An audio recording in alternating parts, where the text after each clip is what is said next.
Assalamualaikum. Kanu Apa?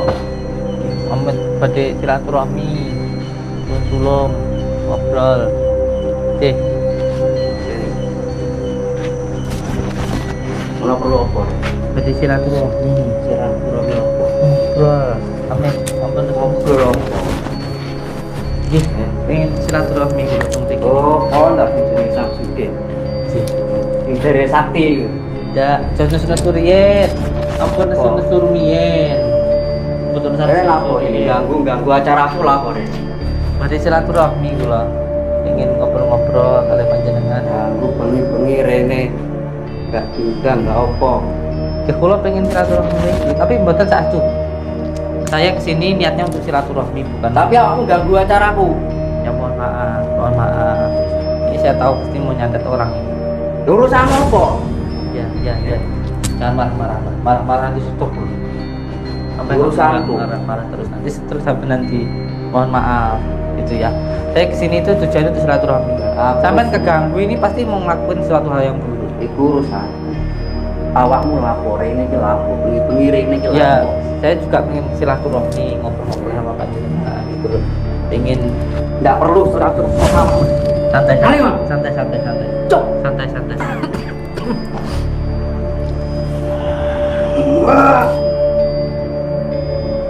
Allah.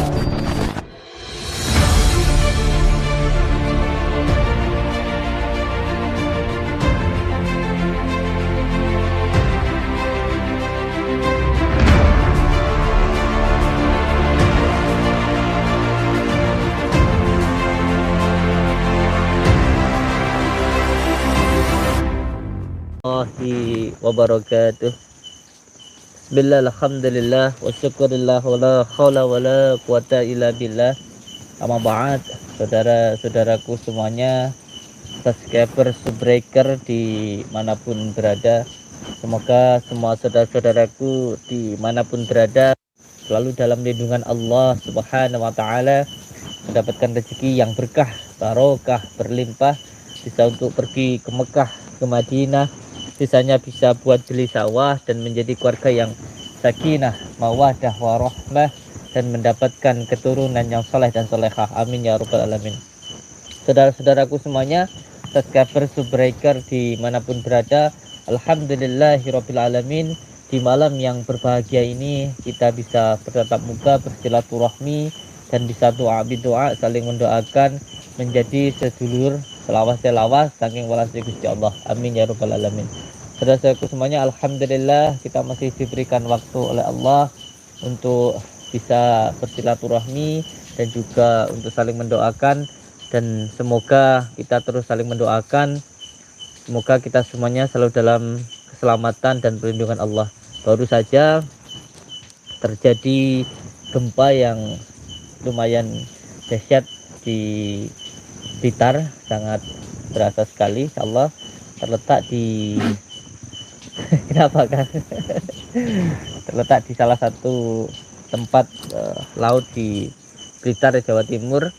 Semoga semua saudara-saudaraku yang berada di Blitar, terkhususnya di Jawa Timur dan umumnya di seluruh Indonesia, selalu dalam lindungan Allah Subhanahu wa Ta'ala dan diberikan keselamatan oleh Allah Subhanahu wa Ta'ala. Semoga bangsa kita, bangsa Indonesia, dijauhkan dari semua musibah, dijauhkan dari segala mara bahaya, dan bangsa kita dihilangkan dari penyakit virus corona ini. Amin ya rabbal alamin.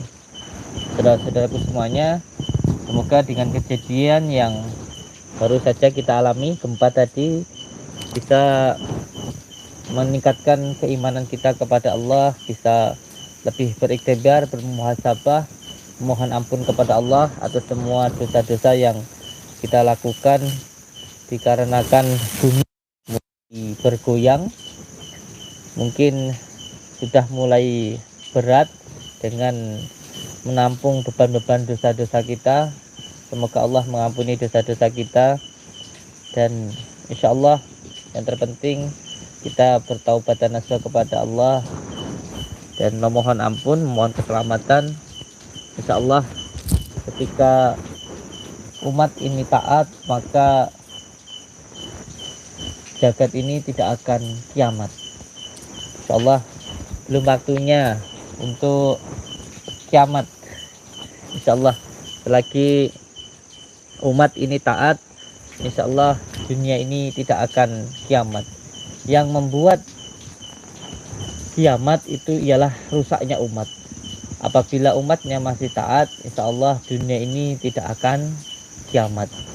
Oleh sebab itu yang terpenting kita sebagai umat taat beribadah kepada Allah, insyaallah dunia ini tidak akan kiamat. Dan tidak usah panik untuk semua saudara-saudaraku dimanapun berada, terkhusus yang berada di wilayah Blitar. Insyaallah Allah masih melindungi kita, insyaallah tidak usah panik, semuanya pasrahkan kepada Allah. Yang paling penting kita berdoa, mohon ampunan kepada Allah dan mohon keselamatan kepada Allah Subhanahu wa taala. Amin ya rabbal alamin.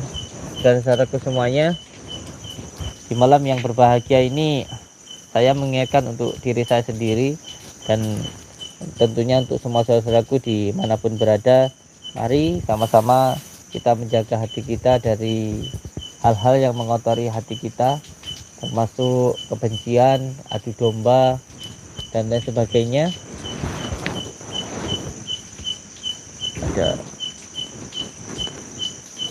Ya, semoga dengan saling mencintai, saling menyayangi, negara kita akan selalu diberikan maghfirullah, ampunan oleh Allah. Karena kita hidup ini pun juga atas kasih sayang Allah, maka kita hidup ini kita lakukan dengan penuh rasa kasih sayang. Bukankah kita ini hidup dekat kasih sayang Allah? Bismillahirrahmanirrahim. Jadi dengan menyebut asma Allah yang maha pengasih dan maha penyayang, kalau kita hidup kita tidak penuh dengan kasih sayang, lalu apa yang kita lakukan di dunia ini, kan begitu ya. Pinjam HP-nya Kang.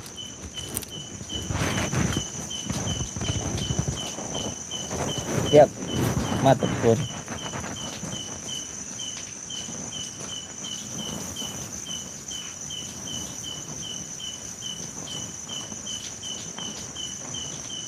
Mau baca komentar sambil ngopi.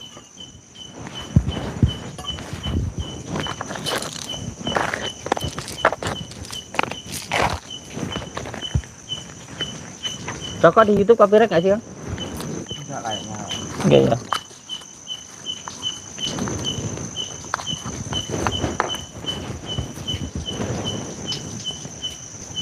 Dari beberapa saudara-saudara kita ini. Assalamualaikum hadir Gus, semoga Gus Samsudin diberi kesehatan dan diberi perlindungan oleh Allah SWT. Amin ya rabbal alamin. Dari Banyu Biru. Cilacap hadir Gus, sehat terus. Amin ya rabbal alamin. Tenggalek hadir. Pupra Channel, assalamualaikum Pupra Channel. Lombok Timur hadir Kang Samsudin. Waalaikumsalam warahmatullahi wabarakatuh. Matur suwun. Lia Panther 90. Kediri hadir Gus. Selamat malam Kediri. Dari Muhammad Faisal Agung Pribadi. Assalamualaikum. Waalaikumsalam. Yogyakarta hadir Gus. Selamat malam Yogyakarta. Dari Rifki Kurniawan. Ciamis hadir Gus. Selamat malam Ciamis. Dari Kang Putrai Gilang. Tegal hadir Gus. Selamat malam Tegal. Tegal dari Pondok At-Taqfidiyah. Di mananya Kang? Dari Kang apa Kang? Iwan.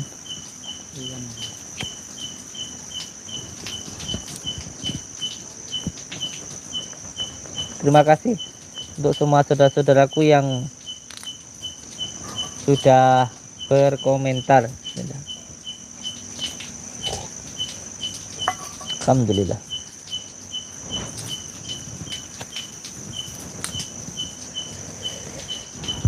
Sebelum kita berangkat untuk menemui rumah dukun santet, kita ngobrol-ngobrol dulu.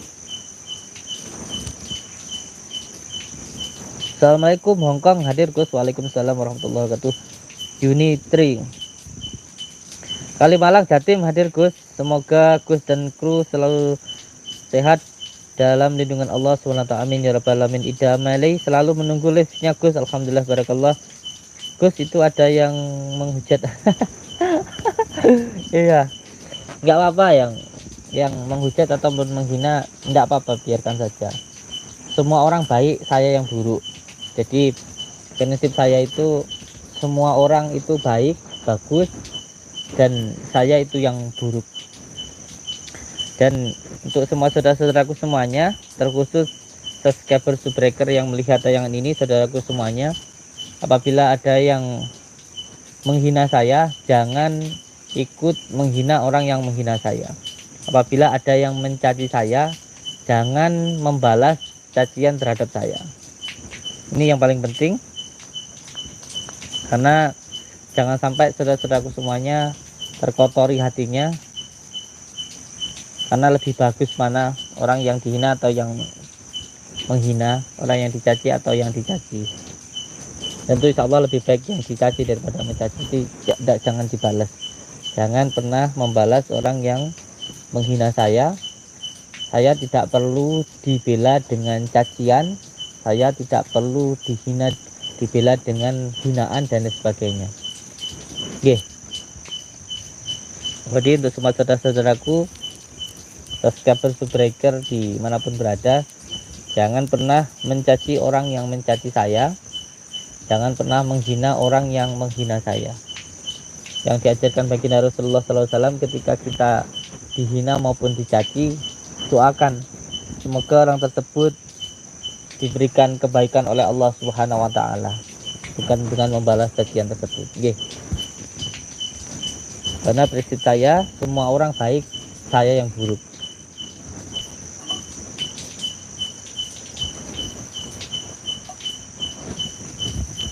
Untuk yang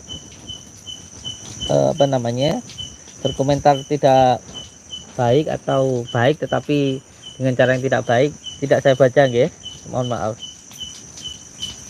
Di Kampek Kerawang hadir Gus, sehat selalu, tetap istiqomah. Amin ya rabbal alamin. Tadi Today Ramatama, assalamualaikum. Ramatama, assalamualaikum Gus. Nama saya Rahmat Gus dari Semarang.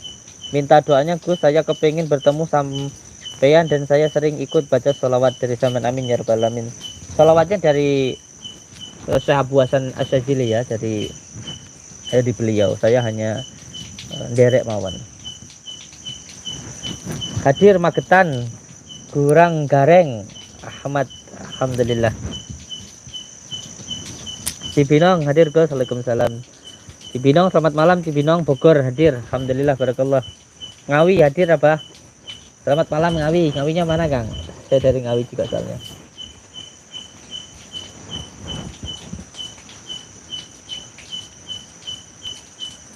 Assalamualaikum warahmatullahi wabarakatuh. Semoga sehat selalu, amin ya rabbal alamin.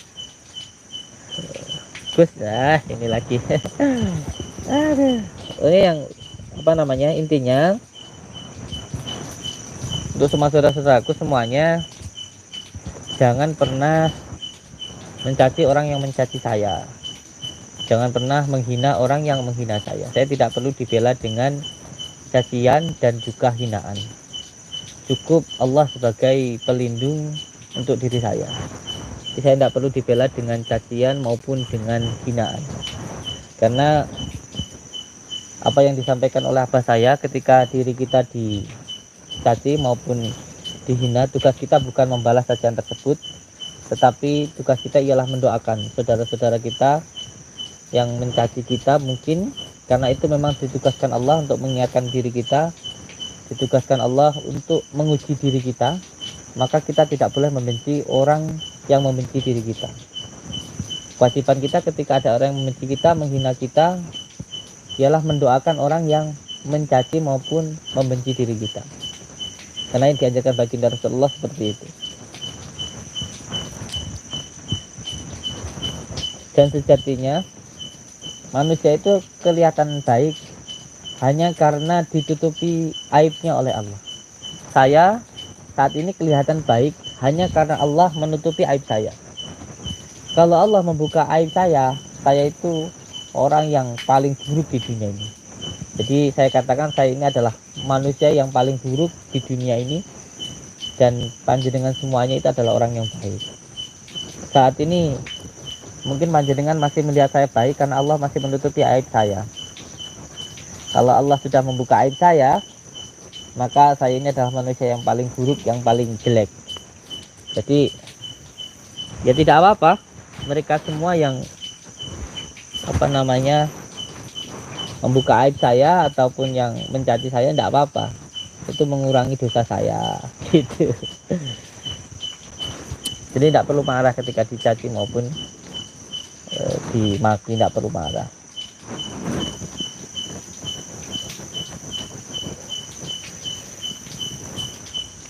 Mustain Channel, Assalamualaikum Gus. Waalaikumsalam warahmatullahi wabarakatuh. Selalu dalam lindungan Allah SWT, amin. Kahar Mustain Kiyota Tangsel hadir. Selamat malam Tangsel. Terima kasih dari Mustain Channel. Ini adalah channel yang menjadi tuntunan sekaligus menjadi tontonan yang sangat bermanfaat buat umat. Semoga Kubus Gus Samsudin selalu dalam lindungan Allah Subhanahu wa taala, amin ya rabbal alamin. Dari Eko Teknisi Jam. Ya, intinya saling mengingatkan dan saling mendoakan ya Kang. Saya sepertinya saat ini berbicara dengan panjenengan, sejatinya saya menasihati diri saya sendiri. Ranggalawe Tuban Jatim hadir Gus. Waalaikumsalam warahmatullahi wabarakatuh. Assalamualaikum Gus, minta supaya rezeki lancar. Ini mungkin amalan dari Kang Yayan. Iya. Dulu ketika saya mau berangkat dari pondok ke tempat usaha sekarang saya tempati Padepokan ini di Blitar ini, dulu pertama kali saya datang itu membangun usaha. Dan Padepokan ini pun juga berjalan tanpa disengaja gitu. Jadi suaranya jelas enggak Kang? Jelas. Alhamdulillah. Jadi saya cerita sedikit ya. Ini tadi ada yang menanyakan, Gus, bagaimana caranya agar rezeki lancar begitu tadi.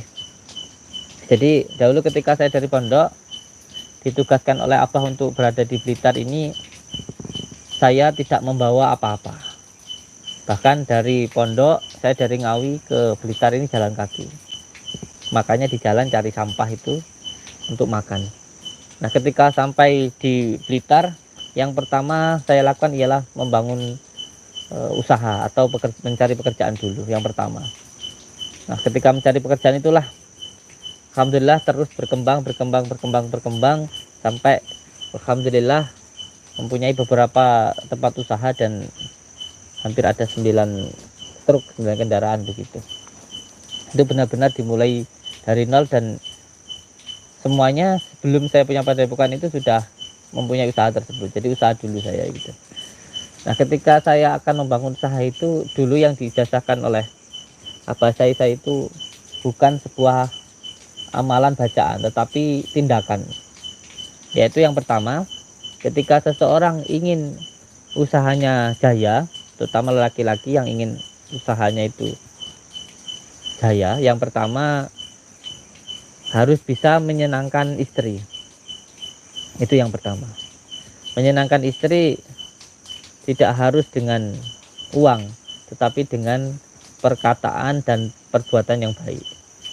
Bisa dilakukan ketika mau tidur, kecup kening istri dan ucapkan terima kasih sudah membantu pekerjaan saya, begitu, terima kasih sudah mengurus anak-anak, begitu. Karena sejatinya membantu pekerjaan dapur, membantu pekerjaan suami itu bukan tugas istri. Jadi kalau ada yang mengatakan semua urusan dapur, yang masak, yang cuci, yang ngurus anak-anak dan lain sebagainya itu semua adalah tanggung jawab istri, itu salah. Itu bukan seluruhnya tanggung jawab istri, karena istri itu dijadikan istri bukan untuk menjadi pembantu, bukan, tetapi untuk saling membantu. Jadi kalau suaminya ada waktu membantu ya dibantu begitu, bukannya hanya menyuruh sana sini begitu, tidak tahu dengan kerepotan istri. Jadi yang seperti baginda Rasulullah ajarkan pun, baginda Rasulullah juga sering membantu istrinya ketika di dapur.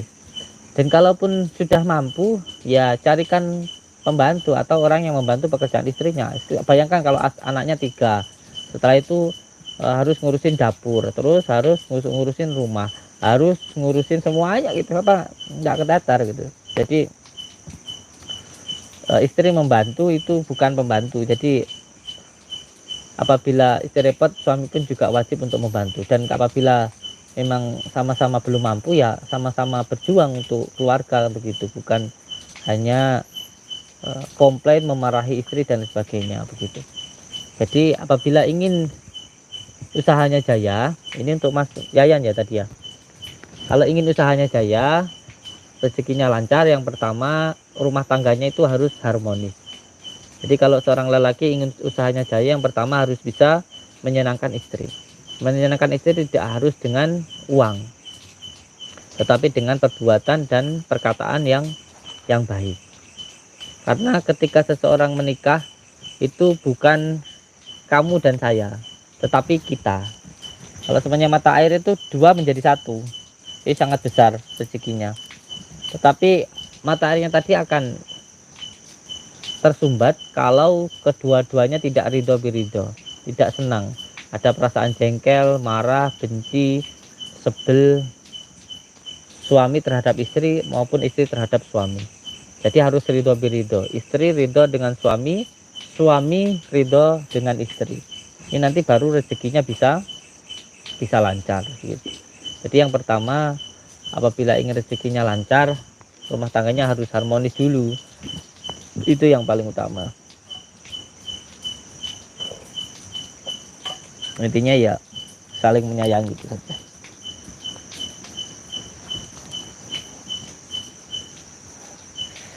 Ya Allah, Gus merinding mendengar penjelasannya. Saya menjelaskan ini sejatinya ya menasihati diri saya sendiri. Saya sendiri masih banyak salahnya. Assalamualaikum Gus. Bagaimana caranya membuka mata batin? Aduh. Dari Kang Yanto. Cepet sekali. Ini lagi ya. Iya. Jadi memang kalau belajar keilmuan itu harus secara langsung begitu. Jadi antara guru dan murid memang harus bertemu secara langsung, karena belajar ilmu itu harus secara kafah. Kalau kata Kang Ustadz, Kang Yai, siapa itu namanya, Semani Kiringan ya. Itu harus bermuajahah kali. Harus tetap muka begitu. Nah, tapi sedikit saya jelaskan sedikit kalau tentang ilmu batin ya, membuka mata batin. Kalau seseorang mau membuka mata batin, maka ya tentunya harus hidupkan dulu batinnya.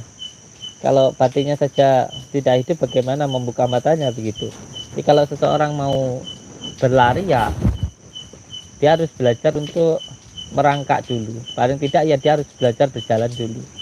Kalau belum bisa berjalan ya dia harus belajar untuk berdiri dulu. Kalau belum bisa berdiri ya paling tidak belajar untuk duduk dulu. Kalau belum bisa duduk ya belajar untuk tengkurap dulu. Kalau belum bisa tengkurap ya belajar miring dulu, kan gitu. Jadi seseorang itu nggak mungkin tiba-tiba langsung bisa berlari. Jadi samalah kayak kita masih kecil gitu ya, pertama melumah, belajar miring, belajar murab, tengkurap, belajar tengkurap, belajar untuk duduk, dari belajar duduk belajar merangkak, dari berangkak belajar untuk berdiri, dari berdiri belajar untuk berjalan, dari berjalan baru bisa berlari. Jadi untuk membuka mata batin ini ada tingkat-tingkatannya dulu. Bagaimana mau membuka mata batin kalau batinnya sendiri belum hidup? Lalu bagaimana caranya untuk menghidupkan batin? Ya harus mau memberikan makanan batin. Makanan batin itu apa? Zikirullah. Zikir itu apa? Zikir itu bukan hanya membaca, mengingat Allah. Mengingat itu bukan hanya ingat gitu loh. Bukannya ingat, tetapi menjauhi segala larangannya dan menjalankan segala perintahnya. Jadi intinya kalau ingin terbuka mata batinnya, maka batinnya harus hidup. Ketika ingin batinnya hidup, maka harus memberikan makanan batin. Ketika memberikan makanan batin, dia harus istiqomah. Makanan batin itu apa? Zikirullah. Selalu berzikir, mengingat asma-asma Allah, membaca asma-asma Allah. Jadi yang pertama dulu lah. Yang pertama yang harus dilakukan itu, kalau di dalam pelajaran ilmu hikmah itu ada yang namanya rasa, karsa, cita, hening, jumeneng dan sebagainya, itu pelajarannya. Tapi intinya begini, biar mudah dipahami oleh saudara-saudara kita yang baru bertanya tadi ya, yang lainnya mungkin sudah pintar, yang lainnya yang belum paham saja. Yang pertama, ketika ingin membuka mata batin, maka dia harus mau memberikan makanan batin. Makanan batin itu ya zikrullah tadi. Dan kalau memberikan makan itu tidak cukup hanya sekali. Jadi jangan mengharapkan wirid semalam langsung bisa kebuka mata batinnya. Memberikan makanan pertama harus mau memberikan makanan batin. Jadi memberikan makanan batin itu sama seperti kita makan. Makan itu tidak perlu banyak. Yang penting istiqomah. Kalau sehari 3 kali ya terus dilakukan sehari 3 kali sampai batinnya itu hidup, sampai pada akhirnya nanti dia bisa berjalan, bisa berlari gitu. Jadi yang pertama harus mau memberi makanan batin. Jadi kalau sampai amalannya itu makbubahnya setiap habis sholatnya, sholawatnya dibaca 15 kali, lalu membaca ya latif 133 kali, ya itu terus dilakukan makbubahnya. Malamnya momennya sampai mengamalkan sholawatnya mampunya 313, ya harus diamalkan setiap malam 313 terus menerus. Istiqomah itu mestinya terus menerus begitu sampai pada akhirnya basirah panjenengan kebuka atau batinnya nanti hidup. Jadi kalau orang ingin membuka mata batin, yang pertama harus mau memberikan makanan batin, itu yang pertama. Yang kedua, apabila ingin membuka mata batin, maka tidak boleh melakukan semua hal yang bertentangan dengan batin. Paham nggak ya? Paham insya Allah ya. Jadi kalau ingin membuka mata batin, tidak boleh melakukan semua hal yang bertentangan dengan batin. Semua hal, termasuk ketika kita menipu, itu tandanya kita sebenarnya bukan menipu orang lain, itu menipu diri kita sendiri, itu berarti melawan batin. Terus momennya kita marah-marah sama istri. Mentang-mentang kita ini pulang kerja capek, itu namanya juga membunuh batin karena semena-mena dan lain sebagainya lah. Semua intinya semua hal yang bertentangan dengan batin sampean sudah bisa lah. Kita apapun yang bertentangan dengan hati kita, yang bertentangan batin kita, itu jangan dilakukan begitu. Yang pertama, tidak boleh melakukan semua hal yang bertentangan dengan batin. Yang kedua, harus melaksanakan semua yang diinginkan oleh batin. Jadi yang kedua tadi tidak boleh melawan batin, yang kedua harus melakukan semua keinginan yang ada di dalam batin. Jadi harus mengikuti rasane karep. Paham ya? Jadi ada karepe rasa, ada rasane karep. Jadi harus mau mengikuti batin kita. Contoh, saya ini sangat cinta sekali sama ibu saya, sama ibu kandung saya. Saya sangat cinta sekali. Ketika itu batin saya ingin sekali sungkem, ingin sekali sujud di kakinya, ingin sekali sayang. Nah ketika itu harus segera saya lakukan. Tidak boleh saya menunggu nanti atau biasanya kan begini, ada pertarungan antara hati dan pikiran. Pikirannya nanti, saya itu sudah besar kok malu, atau ibu saya itu kadang-kadang dijangkelin kok sering marah-marah, jadi males dan sebagainya. Itu harus segera dihilangkan begitu. Jadi keinginan yang ada di dalam hati ini segera dilakukan, segera langsung sungkem. Pokoknya hati kita punya kerentek di hati, ingin sekali membantu anak yatim, ya segera dilakukan semampu kita seadanya.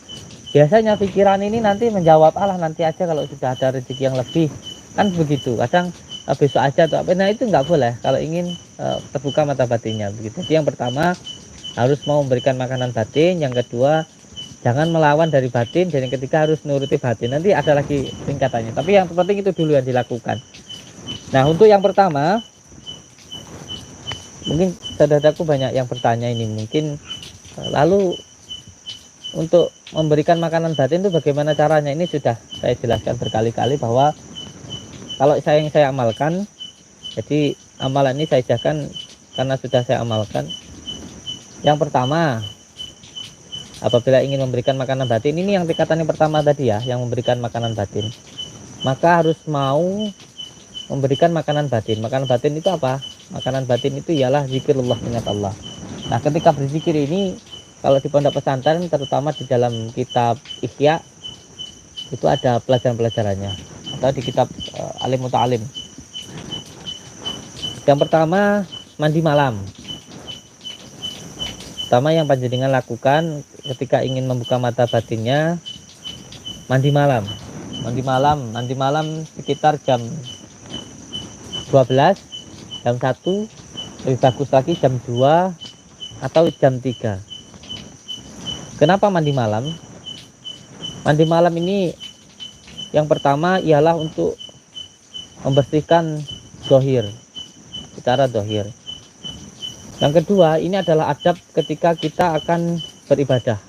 Namanya kita ingin baca sholawat, jadi ketika kita ingin memanggil baginda Rasulullah SAW atau berdoa untuk baginda Rasulullah SAW, diri kita bersih, itu adabnya. Dan yang ketiga ialah untuk membuka cupu-cupu atau cakra yang ada di dalam diri kita. Mandi malam. Mandi malam ini, Masya Allah, besar sekali manfaatnya mandi malam ini. Yang saya tahu, abah saya itu sudah umur hampir 80, terutama Pak Ihsan. Itu beliau umurnya sudah 80-an. Tapi sampai saat ini beliau kelihatan masih sangat bugar sekali dan sehat sekali, lincah sekali beliau itu. Dan saya selalu melihat setiap malam itu beliau mandi. Sebelum sholat malam sekitar jam 1, jam 2 itu mandi beliau sebelum mengimami untuk sholat malam. Itu abah itu setiap malam mandi. Itu saya lihat hampir 5 tahun beliau itu mandi malam. Dan secara pengkajiannya, air itu terbagi menjadi 3. Ada air obat. Air obat itu antara jam 12, jam 1, jam 2, jam 3 sampai jam 4 itu air obat.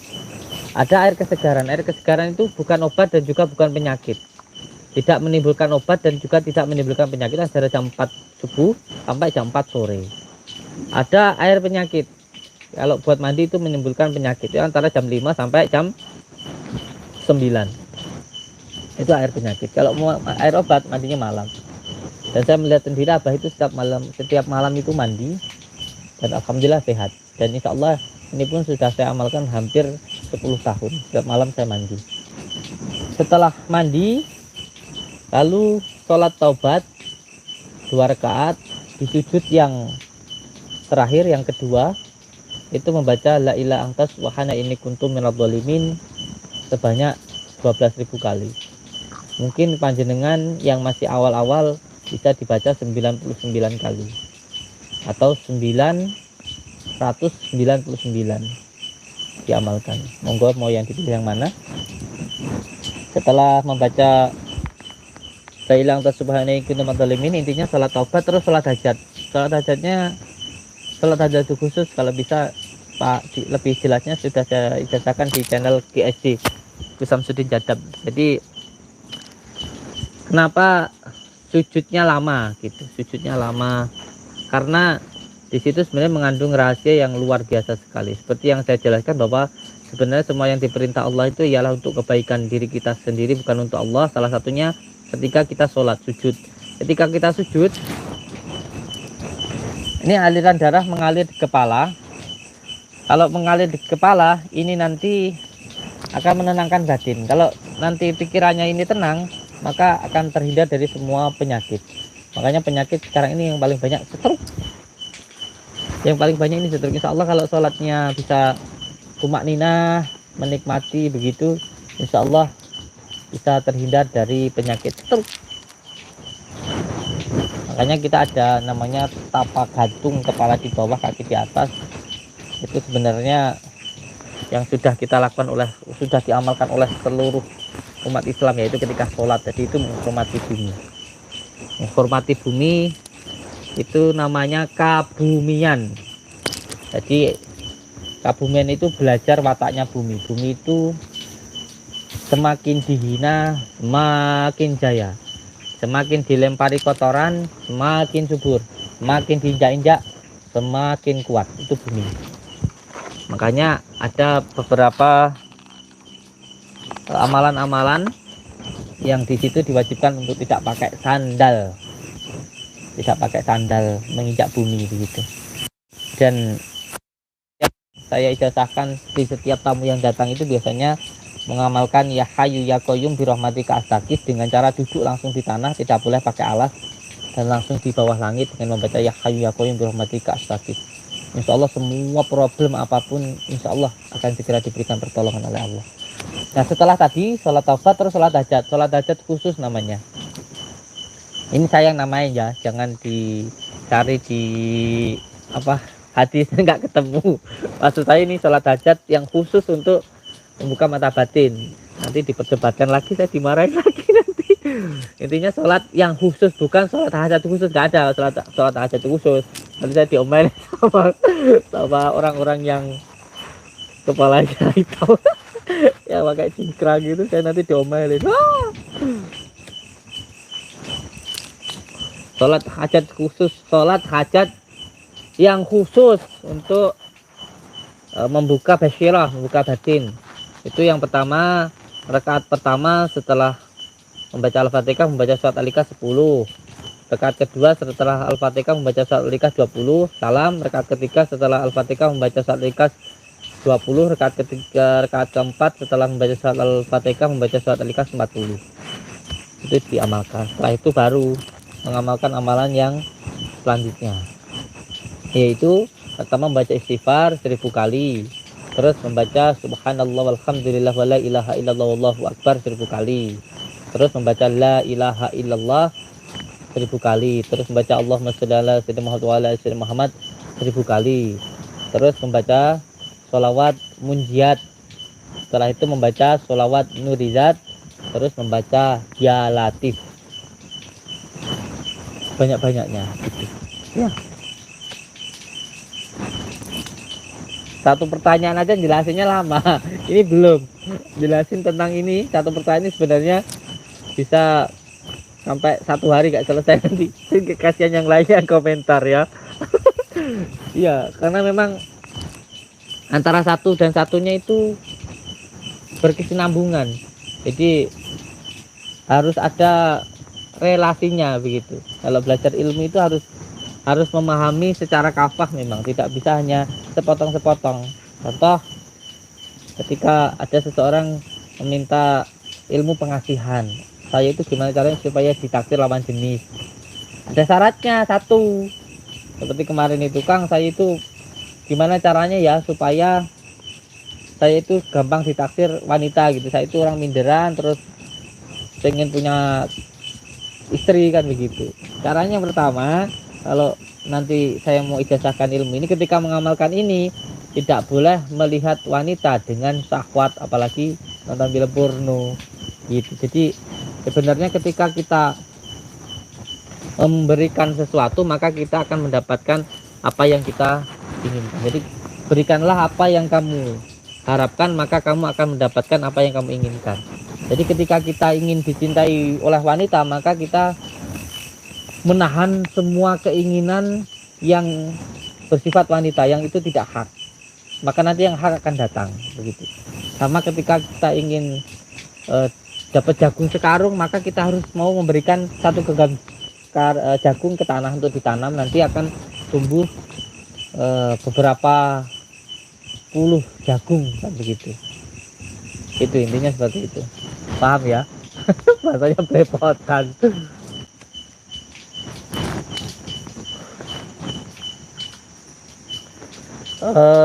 Semoga sehat selalu untuk Gus Samsudin dan tim Jakarta Timur Lubang Buaya hadir. Waalaikumsalam warahmatullahi wabarakatuh. Matur suwun dari Agus Moler.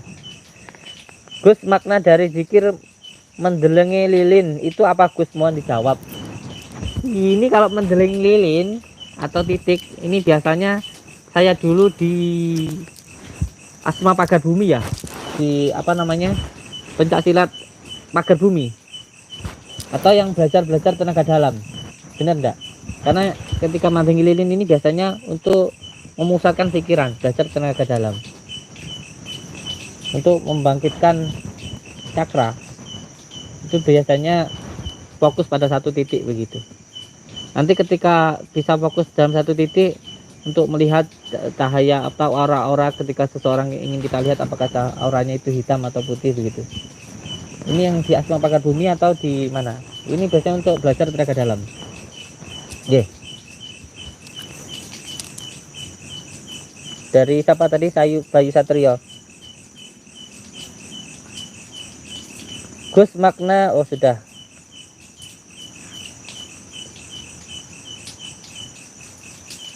Gus, kalau Kak Gus mau tanya, kalau pas lagi tidur kejahatan petanda apa ya Gus?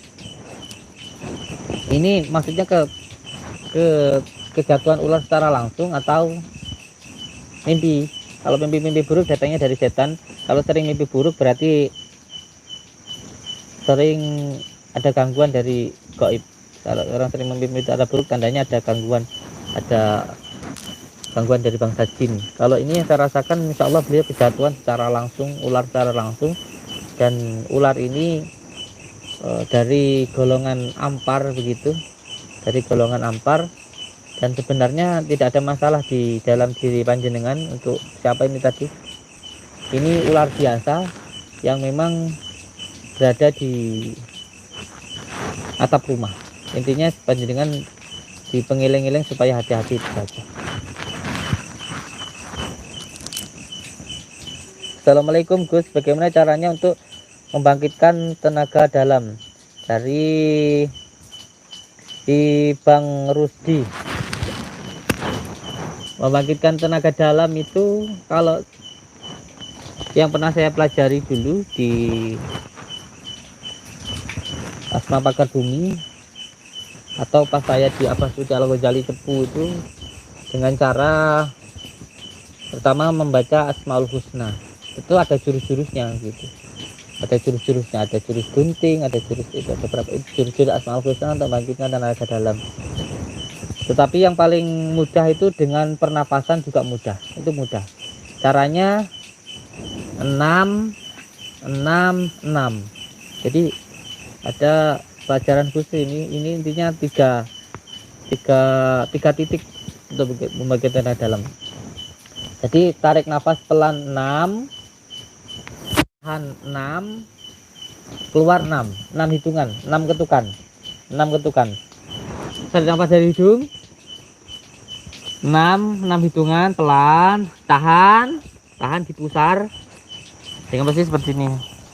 Nah, gini. Tahan 6, lepaskan 6. Lebih mudah dengan jatuh. Kok saya jatuh, Kang, aduh. Dengan membaca Asma Ya Hayy Ya Qayyum atau Asma Abdul Jabbar, Allahu Jabbar, Allahu Jadi, Jabbarullah, Jadirullah. Itu ada amalannya khusus, kalau dijelaskan susah. Kalau tenaga dalam, intinya ya belajarnya secara langsung, atau di tempat-tempat panjenengan situ yang guru-guru tenaga dalam banyak di Indonesia ini. Tenaga dalam itu ada 2. Kenapa, Kang? Enggak. Capek megangnya. Megang kameranya capek. Santai dulu ya. Iya. Sebenarnya pakai apa namanya ya? Tripod itu, terus dicucikan begitu. Intinya 66. Lebih mudah masuk ke Pagar Nusa. Pagar Nusa ada di apa namanya? Merpati Putih juga ada untuk tenaga belajar tenaga dalamnya itu. Di Asma Pakar Bumi juga ada. Intinya 66. Tarik 6, tahan 6, lepaskan 6. Lebih mudah dengan itu membagi tenaga dalam. Terus yang kedua dengan jurus Asmaul Husna.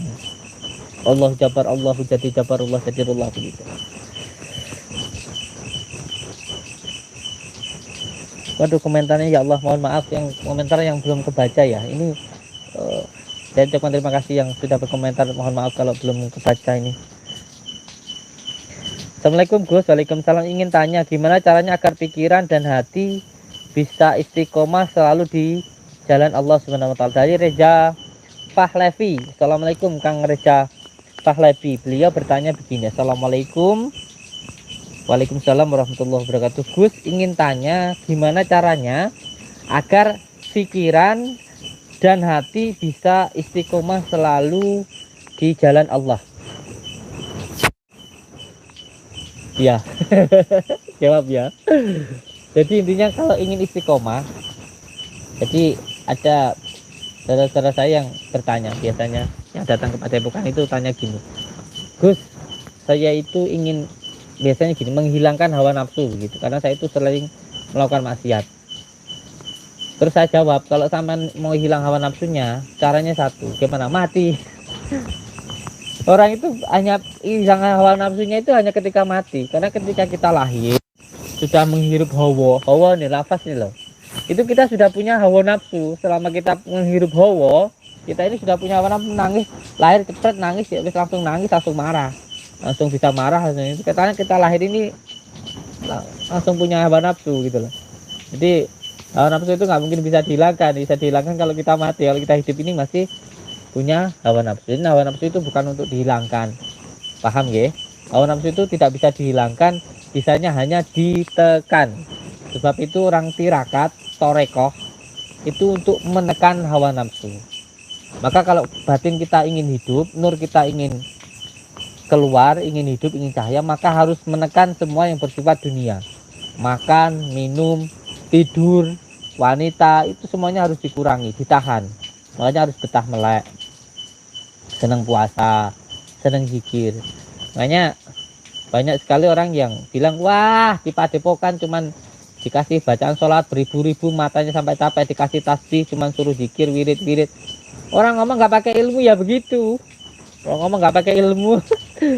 Namanya orang ingin membangkitkan batinnya, itu ya harus mau menekan kesenangan dunia. Ini harus mau menekan dunia karena nur kita ini terbungkus oleh jisim kita. Jisim kita ini terbuat dari tanah. Kita makan dari padi, padi itu dari tanah. Semakin kita semakin besar begitu. Nah nur kita ini tertindih, tersimpan tertutup oleh jisim dunia ini. Jadi ketika ingin nurnya keluar memancar, maka dunia ini harus ditekan. Cara menekannya dengan puasa, dengan bagaimana? Dengan tirakat. Tirakat itu orang Jawa, artinya torekoh itu loh, tirakat gitu. Ya bisa dengan cara berzikir yang istiqomah, bisa dengan cara berpuasa. Intinya dengan cara menekan semua kesenangan dunia, makan, minum, tidur dan lain sebagainya. Buat apa? Kami tidak tahu. Baginda Rasulullah Shallallahu Alaihi Wasallam itu, apa sampean pikir menjadi nabi itu dengan mudah? Tidak. Beliau 15 tahun di Gua Hiro itu, apa sampean pikir di Gua Hiro itu ngorok-ngorok tidur? Enggak. Karena juga bertirakat beliau. Jangan dijelaskan lah. Nanti saya diomeli lagi nanti. Terus Nabi Sultan Ali Abdul Qadir Jailani 25 tahun tirakat di padang pasir. Sunan Kalijogo 2 nunggu tirakat di pinggir sungai. Sunan Geseng, Bung Karno, Pak Harto, semuanya tirakat, orang-orang tirakat. Dari tirakat. Ya tapi kalau orang ngomong ya biarin sajalah. Saya juga bodoh. Tapi orang ngomong terkadang ngomongnya kebablasan sih ya. Wah, buat apa wirid malam banyak-banyak gitu. Ya namanya juga orang punya pandangan masing-masing. Intinya kalau mau mengeluarkan minyak dalam kelapa itu, kelapa harus dikeprok, terak, parut, remeti, keluar santannya, dimasak, keluar minyaknya. Jadi kalau seseorang ingin keluar nurnya, ya harus mau menekan semua keinginan dunia.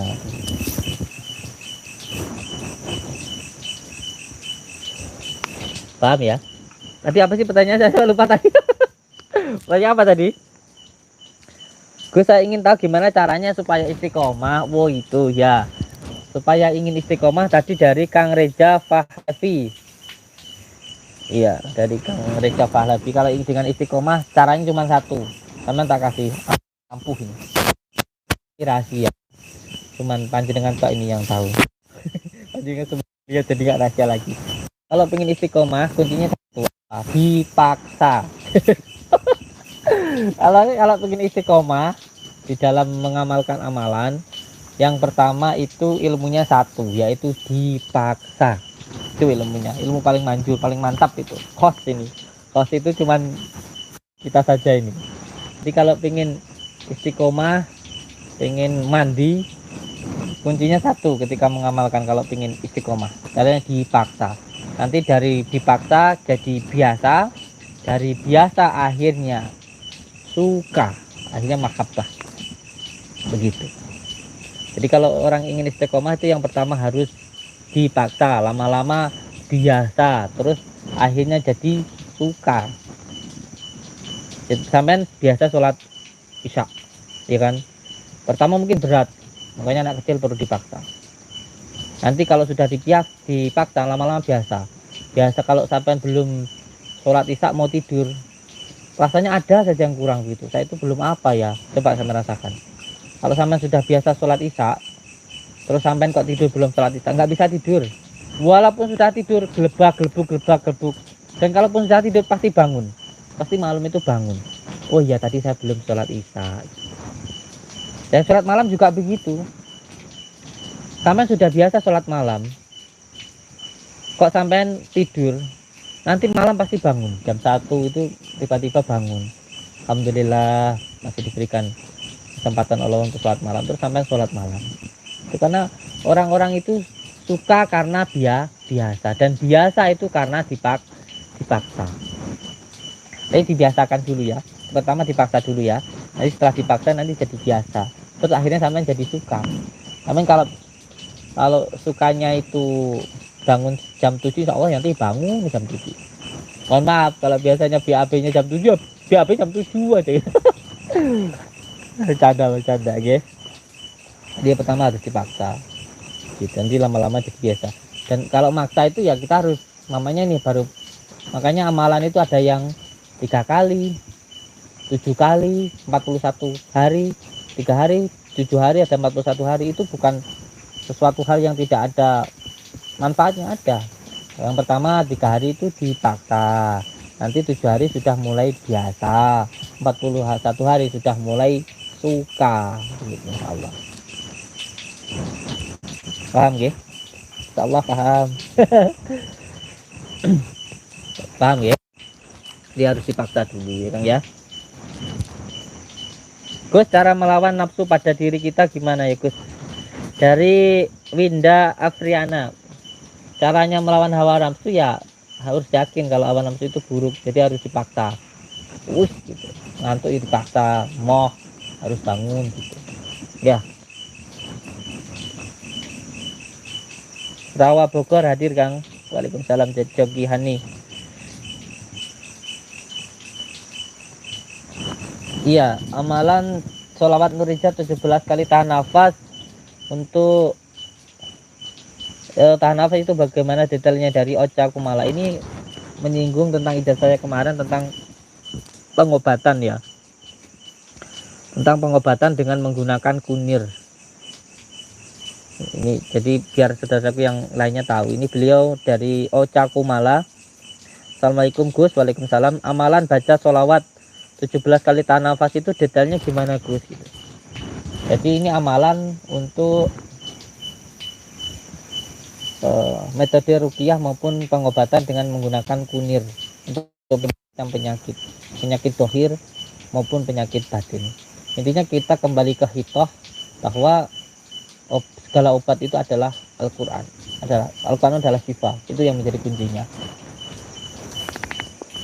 Sebenarnya Al-Quran itu, sholawat itu adalah kuncinya, dan semua media ini adalah gemboknya gitu. Untuk membuka gembok tadi butuh kunci. Jadi untuk sebenarnya semua diciptakan Allah ini ada manfaatnya, semuanya. Tidak ada yang diciptakan Allah yang tidak ada manfaatnya, semuanya ada. Bahkan cacing itu ya sama lihat menjijikkan, itu ya berbagai macam obat, itu juga menyuburkan tanah. Bahkan kotoran ayam sama bilang menjijikkan, itu juga adalah pupuk yang nanti bisa menyuburkan tanaman, tanamannya juga kita makan. Pokoknya semuanya diciptakan Allah ada manfaatnya. Apapun Pak, bakteri apapun itu. Karena kalau nggak ada bakteri juga nggak ada yang mencerna makanan. Semua yang diciptakan Allah ini ada manfaat-manfaatnya, cuma kita saja yang tidak tahu. Nah, ketika tadi menanyakan tentang membaca sholawat 17 kali nafas, itu adalah kunci untuk memesrakan atau mengawinkan kunir tadi dengan diri kita. Intinya ketika kunir tadi mau digunakan obat untuk diri kita, maka harus diselaraskan dulu. Cara penyelarasannya dengan cara membaca sholawat 17 kali tahan nafas. Jadi intinya dibaca 17 kali tahan nafas, nanti setelah itu diparut dan kunirnya diminumkan. Atau lebih bagus ditaruh di degan, dikasih madu, dibakar dan diminumkan. Karena kunir ini sangat luar biasa sekali manfaatnya. Makanya kita masih kecil itu dikasih kunir di pusarnya itu. Cara medisnya mungkin bisa menghindarkan berbagai bakteri gitu ya. Tapi ya secara sebatinnya ini Masya Allah, luar biasa sekali. Makanya bersyukur kita ini yang hidup di Indonesia ini luar biasa.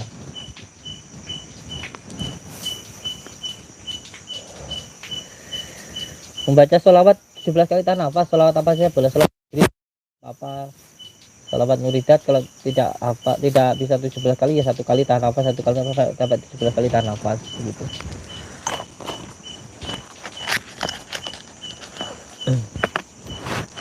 Dari Alteko Group, bagaimana caranya melawan hawa nafsu? Ini lagi sudah saya jelaskan tadi ya.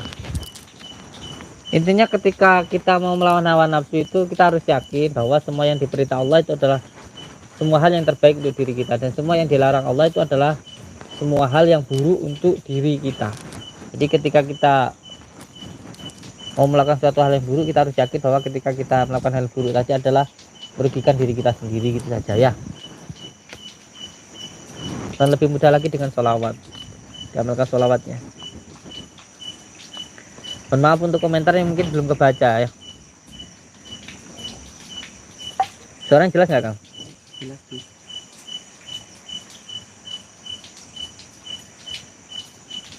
Assalamualaikum Gus, gimana caranya memahami diri sendiri?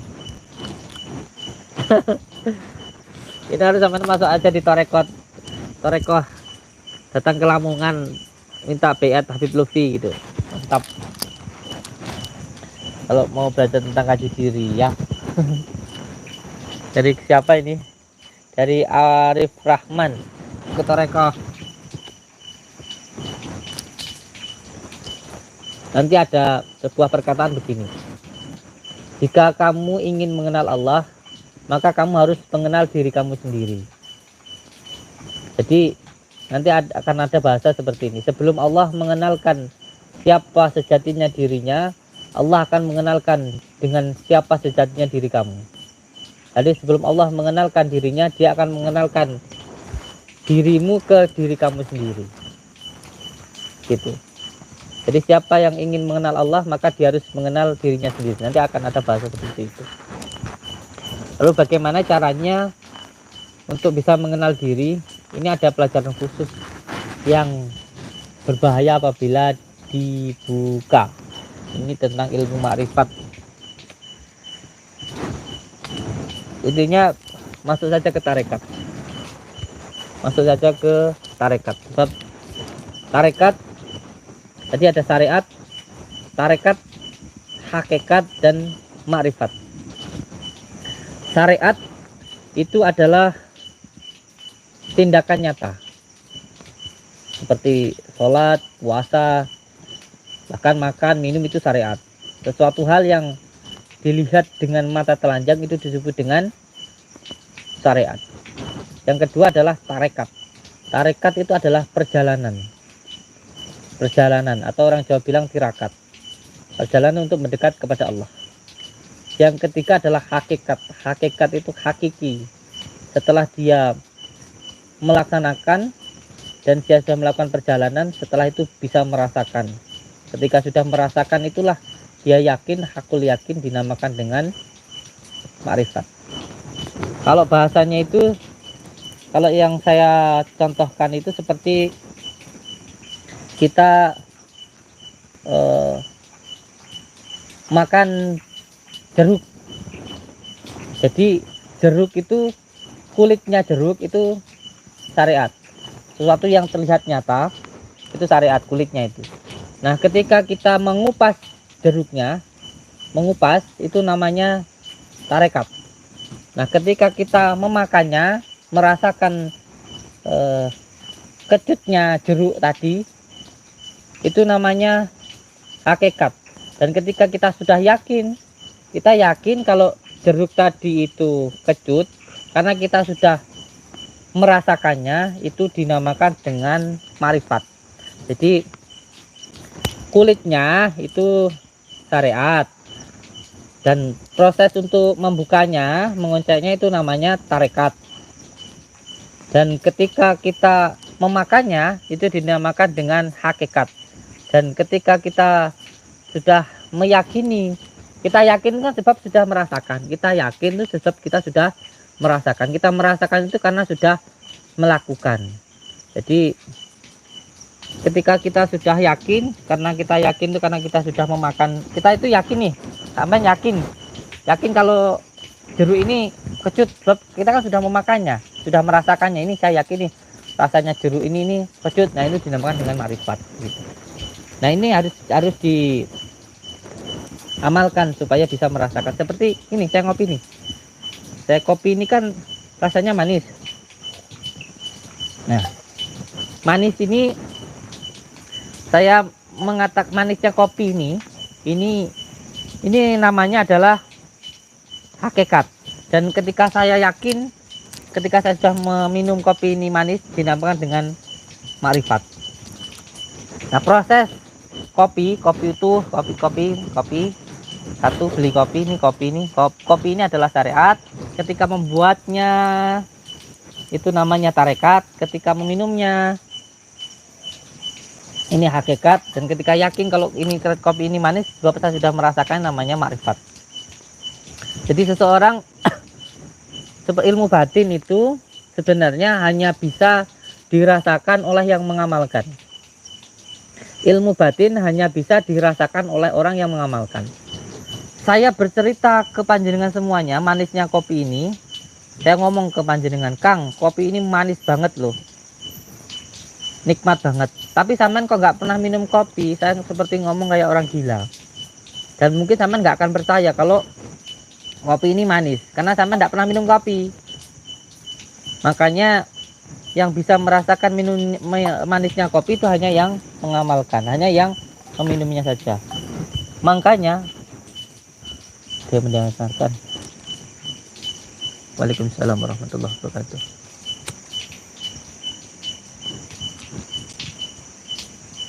Assalamualaikum salam. Assalamualaikum salam. Assalamualaikum salam. Assalamualaikum ya. Assalamualaikum ya. Assalamualaikum. Yang mendengarkan bukan hanya kita, tapi makhluk-makhluk lain juga.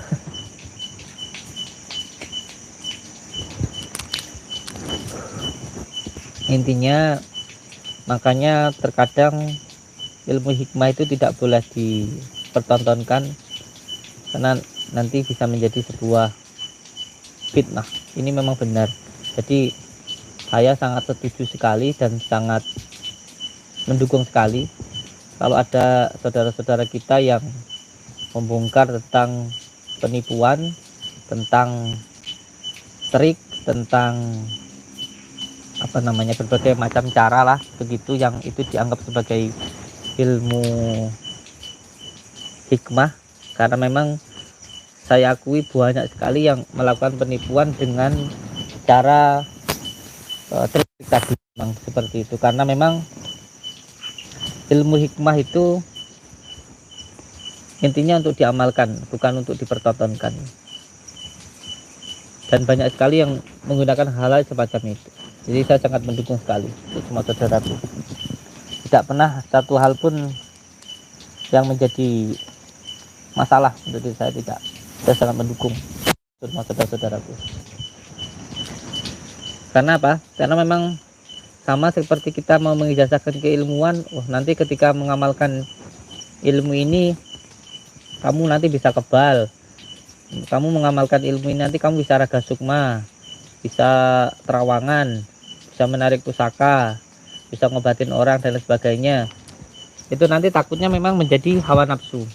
Sama seperti saya katakan panjenengan bahwa sampean minum kopi, nanti biar sampean itu bisa merasakan manisnya kopi. Nah, ketika diceritakan tentang manisnya kopi, setelah itu muncullah hawa nafsu, keinginan yang menggebu-gebu, sehingga ketika membuat kopi tadi tidak dibuat dengan penuh perasaan, tidak dinikmati prosesnya, tetapi kopi langsung aja dituang di minyak panas, di air panas, langsung diminum. Ya maunya ini.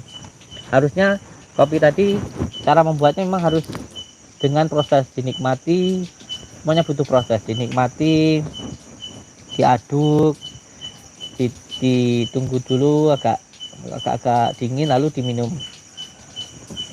Itu nanti baru bisa merasakan manisnya kopi. Kalau langsung diminum gluk-gluk itu nggak akan bisa merasakan. Nanti padahalnya wah bohong, kopinya nggak enak, panas, melecek panas, bombe omongnya lambemu. Jadi memang harus menggunakan rasa, makanya harus bersabar kan gitu. Kuncinya orang belajar itu harus sabar dan tahan ngantuk, kuncinya itu dua itu yang dikatakan oleh abah saya. Kalau belajar ilmu hikmah itu yang pertama harus sabar, yang kedua harus tahan ngantuk, tahan luwe.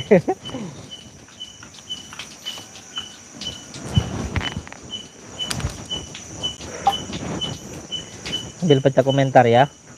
Mohon maaf, memang menjawab tentang bab ini memang butuh apa ya, butuh penjelasan yang panjang. Assalamualaikum Kang, saya Raffi Nurainan. Ingin nanya, mengapa diri saya terkadang banyak bisikan-bisikan mohon minta doa dan amalannya Kang. Dari Raffi Project Kostum. Assalamualaikum Kang Raffi Project Kostum. Sebelum saya menjawab pertanyaan jenengan secara khusus, saya akan menjabarkan dulu tentang hal-hal yang mungkin jenengan alami ini. Yang pertama, seseorang sering mengalami bisikan-bisikan gaib itu karena nasab. Jadi ini sering sekali kita menangani saudara-saudara kita yang datang. Jadi orang indigo itu bukan sebuah kelebihan, tetapi itu penyakit. Jadi orang mampu melihat jin itu ada dua. Yang pertama, orang itu mampu melihat jin karena memang jin itu ada di dalam dirinya, sehingga dia sering mendengar bisik-bisikan, sering marah-marah, melihat penampakan-penampakan. Jadi yang ada dua hal orang mampu melihat jin. Yang pertama, jin itu memang ada di dalam dirinya. Kalau yang dirasakan di portalnya, portal ini di tengkuk belakang ini namanya portal. Jadi di antara kepala dan tulang belakang itu ada tulang segini ini, ganjele, itu namanya besi kursani. Di sini ini ada portalnya. Makanya orang-orang yang kadang-kadang panjenengan kalau ke tempat angker sini mengkorok gitu, ini portalnya. Makanya kalau sudah dibuka portalnya untuk mediatoran itu di sini dibuka, bisa dengan menggunakan ayat walayatalataf atau asmasir dan lain sebagainya lah untuk membuka portal ini dah. Makanya mediator ini harus paham dulu tentang kaji dirinya tadi itu. Nah, pertama tetap pembersihan yang ada, dan takutnya ketika dimasukkan yang masuk bukan jin yang dari luar, tapi memang jin itu ada di dalam dirinya. Ini bukan ilmu hipnotis ataupun hipnoterapi ya, berbeda sekali antara hipnotis, hipnoterapi dan ilmu hikmah itu sangat berbeda sekali. Jangan disamakan. Ini bukan permainan pikiran, bukan. Ini murni dengan kekuatan nur ilahiyah. Tentunya paham tentang apa namanya asma walai ta'ala gitu. Jadi ketika dimasukkan begitu kalau belum bisa memahami tentang kaji diri ini berbahaya, karena nanti yang masuk memang jin ada dalam dirinya itu bukan yang dari tempat, ini berbahaya. Ini mediator itu berbahaya juga. Jadi harus tahu tentang itu dulu. Dan berbicara tentang hipnotis maupun hipnoterapi, saya juga pernah belajar tentang hipnotis maupun hipnoterapi ini. Tetapi sihir itu, santet itu bukan permainan pikiran. Jadi jangan sampai karena belajar satu ilmu lalu menafikan tentang hal-hal gaib yang lain. Gaib itu benar-benar ada, yang bersifat jin itu ada. Kalau tidak ada, berarti sampai menafikan atau menghinakan ayat-ayat Allah yang menerangkan tentang sihir. Sedangkan baginda Rasulullah SAW ini pernah disihir, ada di dalam kitab. Di situ baginda Rasulullah itu disihir dengan menggunakan buhul. Makanya ada surat Al-Iqaf, Falak, Anas. Kalau sampean paham dan asbabun nuzulnya, kenapa surat ini turun, waktu apa gitu, ini ada penjelasannya. Jadi ilmu sihir itu benar-benar ada. Ilmu sihir ini benar-benar ada. Ini yang perlu dipahami. Bukan permainan pikiran ya, bukan permainan pikiran. Nah, ini tadi pertanyaannya tentang bisikan-bisikan yang ada di dalam diri. Jadi seseorang mampu mendengar bisikan gaib. Itu ada yang karena basyirah, karena ilmunya. Ada yang karena kedua memang jin itu ada di dalam dirinya. Yang kedua jin yang menempel di kepala ini. Kalau yang menempel di bagian kening ini biasanya kalau di kening itu dadanya sering sesak, sering marah-marah gitu. Kalau yang di sini ini berat di tulang belakangnya. Jadi orang mampu melihat jin itu karena dua. Tadi karena yang pertama karena memang jin itu ada di dalam dirinya, bisa karena nasab, bisa karena pegangan, bisa karena ya belajar ilmu tanpa sana dan lain sebagainya. Khusus untuk Mas Agus ya, tentang Mas siapa tadi ya, Mang Raffi ya. Jadi Mang Raffi tadi insya Allah coba sampean belajar tentang meditasi tasawuf untuk membersihkan diri, karena sebenarnya diri kita ini mudah ketika ingin menghilangkan semua gangguan yang ada di dalam diri kita. Nggak perlu kita itu ke dukun, nggak perlu kita itu harus beli-beli apa, nggak perlu sebenarnya ketika kita melakukan yang baik, yang buruk itu pasti hilang. Itu enaknya diri kita manusia itu, gangguan apapun, sihir apapun, ketika kita melakukan yang baik sebenarnya yang buruk itu pasti hilang. Nggak perlu kita itu repot-repot.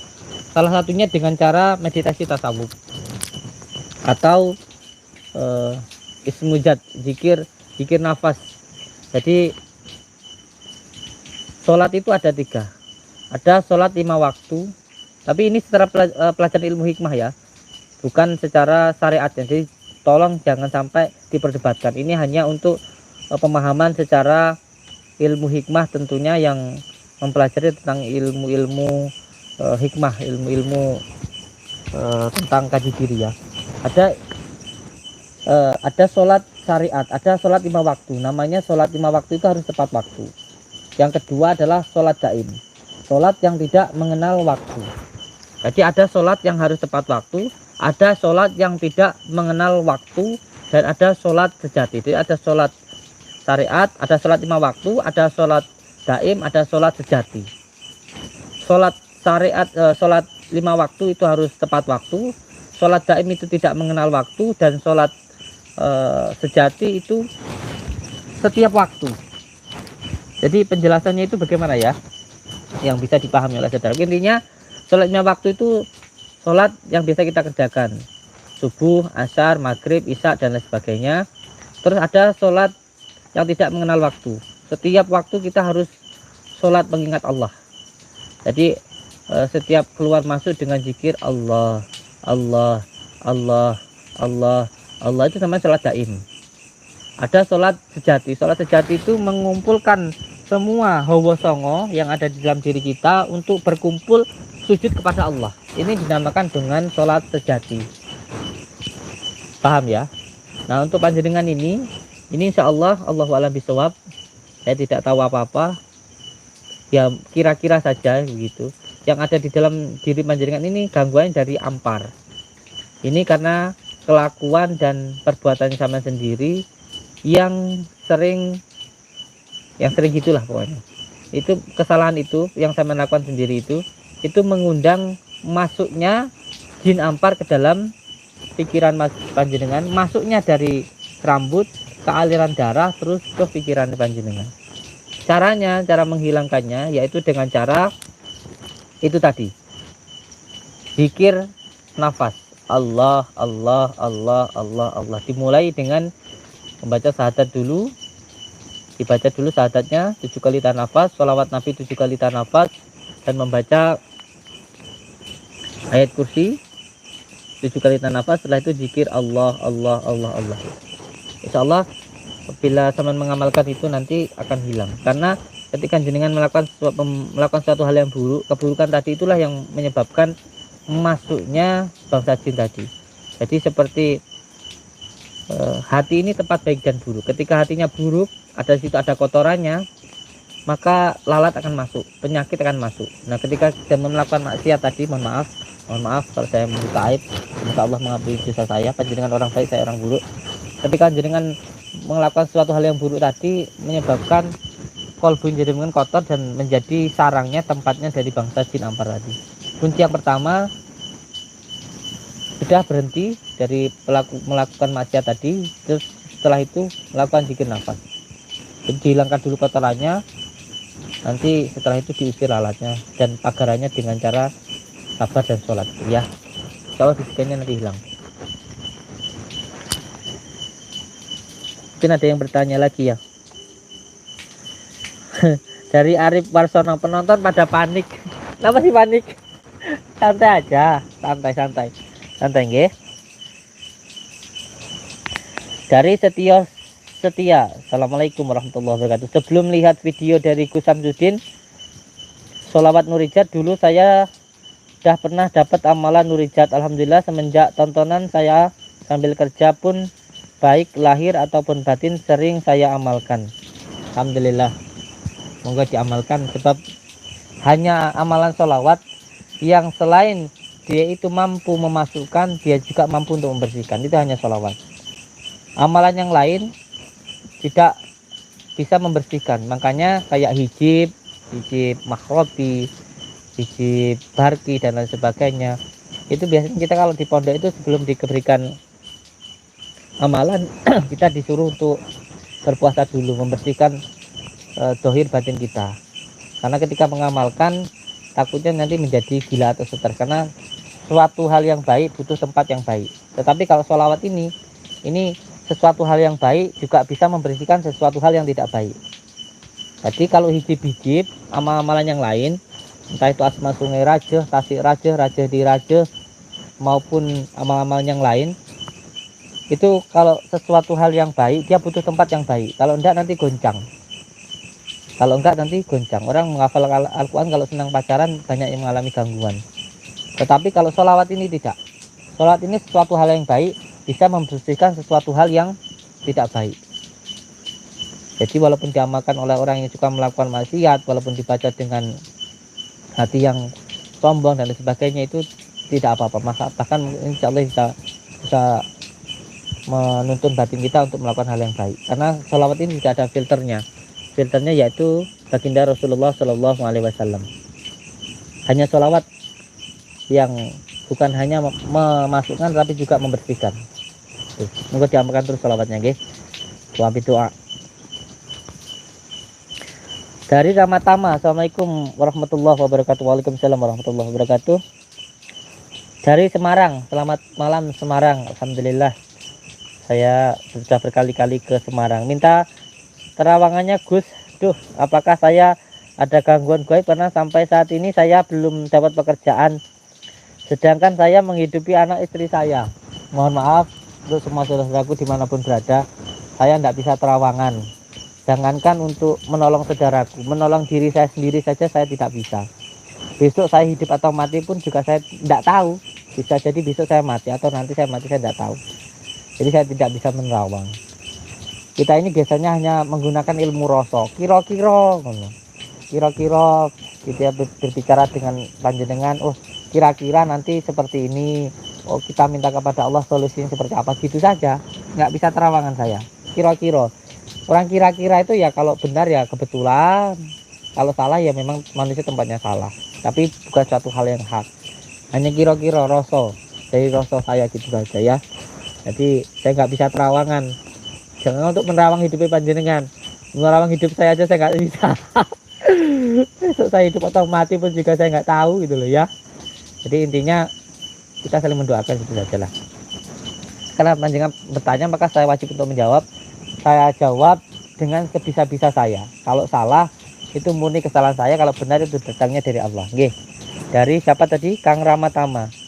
Kenapa sih kok sampai sekarang belum punya pekerjaan?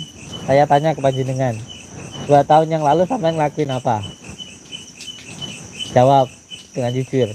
Jawab di komentar. 2 tahun yang lalu sampai ngelakuin apa?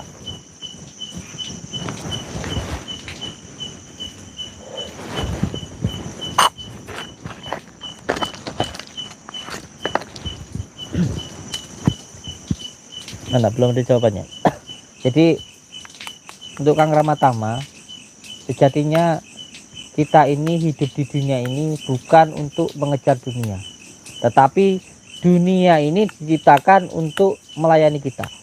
Jadi kita diciptakan, dilahirkan ke dunia ini bukan untuk melayani dunia, tetapi dunia ini diciptakan untuk melayani diri kita. Dunia ini adalah khodam untuk kita. Khodam itu artinya pembantu. dunia ini diciptakan untuk membantu kita beribadah kepada Allah. Bukan kita itu yang mengejar dunia, tapi dunia itu yang mengejar diri kita. Karena apa? Sejatinya diri kita ini adalah jagat alit, dan dunia ini adalah jagat besar. Tetapi semua yang ada di jagat besar tadi terdapat di dalam jagat alit diri kita. Saya tanya, di dunia ini yang tidak ada di dalam diri kita apa? Apa? Angin, udara, setiap hari kita hidup. Semua yang ada di dalam tanah, apa yang tidak ada di dalam diri kita? Kita makan dari padi, padi berasal dari tanah. Semua anasir yang ada di dalam tanah masuk ke dalam padi, kita makan. Hewan apa yang enggak kita makan? Semuanya ada di dalam diri kita. Jadi apa yang kita pikirkan, apa yang kita lakukan, itu nanti akan menentukan apa yang kita dapatkan. Makanya saya katakan dari awal tadi, jagat ini nggak akan kiamat selagi umatnya taat. Kalau umatnya taat, dunia ini nggak akan kiamat. Jadi nggak usah bingung kalau ada orang, wah ini sudah zaman akhir mau kiamat. Selama masih ada orang yang sholat, masih ada orang yang taat, masih ada orang yang ngaji, nggak usah mikir tentang kiamat. Kiamat itu pasti iya, tapi nggak perlu ditakutkan. Selama kita umat ini masih taat, dunia ini nggak akan kiamat. Dunia ini nggak akan kiamat. Rusaknya jagat diakibatkan rusaknya umat. Selama umat masih taat, jagat ini nggak akan kiamat.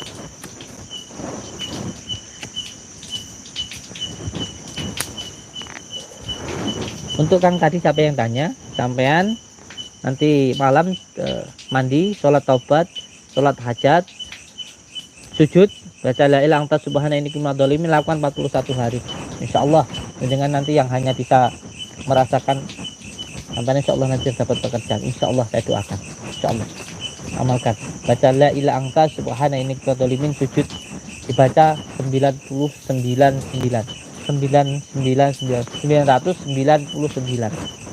waktu sujud. Ya, enggak usah ngambilin apa-apa, itu saja. Monggo.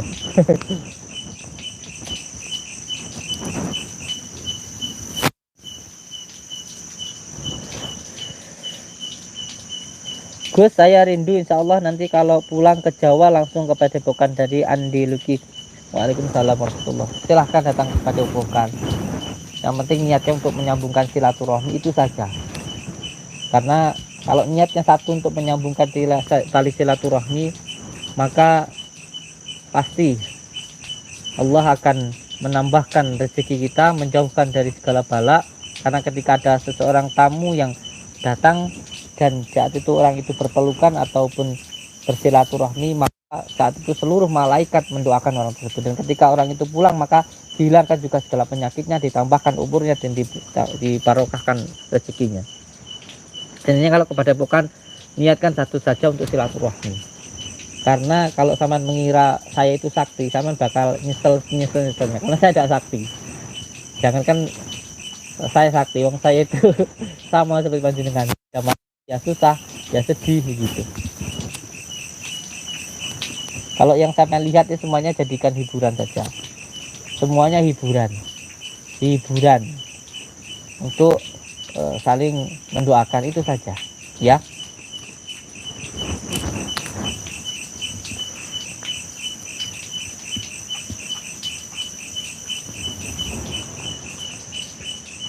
Assalamualaikum Gus, Cikarang hadir. Waalaikumsalam warahmatullahi wabarakatuh. Selamat malam Cikarang. Assalamualaikum, tanya Gus, usaha dagang saya biar lancar, solusinya Gus biar bisa bayar utang.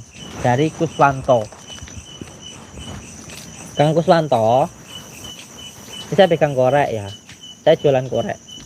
Saya korek ini, saya jualan korek ini. Saya tempatkan di sini. Umpamanya di pinggir jalan, saya punya warung. Saya itu hanya menempatkan satu barang di sini. Tapi yang menggerakkan hati orang-orang untuk membeli barang ini siapa? Allah. Paham Kang Rusyanto? Sama jualan, saya jualan nih. Saya sekarang jualan korek. Korek ini saya tempatkan pada warung saya. Saya hanya menempatkan satu barang di sini. Tetapi yang menggerakkan hati orang-orang untuk membeli korek ini siapa? Allah. Lalu bagaimana caranya? Karena kita hanya tahu satu jalan itu.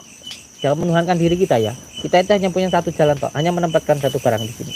Tapi yang menggerakkan hati orang untuk beli barang ini siapa? Allah. Dan bagaimana caranya untuk agar Allah menggerakkan hati orang-orang untuk membeli barang ini? Kembali ke pelajaran yang awal. Nanti kalau sudah selesai acara ini, sampean tonton lagi dari awal. Bagaimana caranya supaya Allah mengijabah doa-doa kita. Ya. Oke, saya jelaskan wis. Jadi orang kalau berdoa itu harus tahu tata caranya. Yang pertama, dia harus tahu tentang asbabun nuzulnya dulu. Yang kedua, harus tahu waktunya. Yang ketiga, dia harus menggunakan wasilah. Yang keempat, dia harus memanggil dengan cara nama yang baik. Jadi sama kayak sampean minta kepada ibu atau siapa ke orang gitu. Kalau minta itu yang pertama harus tahu waktunya dulu. Jangan orang lagi repot minta, jangan orang lagi susah minta, ya nggak bakal dikasih. Minta itu harus tahu waktunya, pas santai ngobrol gitu minta. Dan waktu yang paling baik untuk meminta kepada Allah itu waktu malam. Ketika orang tidur kita minta. Makanya malam itu digunakan untuk berdoa. Itu yang pertama. Jadi yang kedua harus menggunakan wasilah. Jadi kalau kita minta kepada Allah itu harus lewat siapa yang paling disukai, yang dicintai oleh Allah. Dan yang paling dicintai oleh Allah itu baginda Rasulullah. Jadi kalau mau meminta kepada Allah itu harus dengan menggunakan wasilah. Wasilah siapa? Yaitu baginda Rasulullah Shallallahu Alaihi Wasallam. Harus dengan menggunakan sholawat. Yang ketiga, ketika meminta jangan langsung meminta. Ojo langsung jaluk, dirayu sih. Caranya bagaimana? Panggil nama-nama yang baik. Nama yang baik itu apa? Asmaul Husna. Pengen kaya baca Fatahu ya Rojak. Ingin mata kebatinnya kebuka ya baca ya Latif. Dan lain sebagainya lah. Ingin perkasa baca Al-Aziz ya, dan sebagainya wis. Gitu ya. Paham ya? Ini saya sudah ngobrol sudah berapa menit ini Kang? Sudah 1 jam 5 menit. Ayo kita datang di kuya ya. Kita kasihan yang nunggu ini. Paling ini Gusnya ini apa? Ini Kang Uci ini gembredek dari tadi ngomong nggak ngenah ya. Mohon maaf karena tadi ada gempa. Ini mengingatkan kita untuk lebih mendekatkan diri kepada Allah. Mohon maaf kalau kebanyakan ngomong. Yang nggak suka ya wis patah ini tinggal turu. Mohon untuk semua saudara-saudaraku dimanapun berada,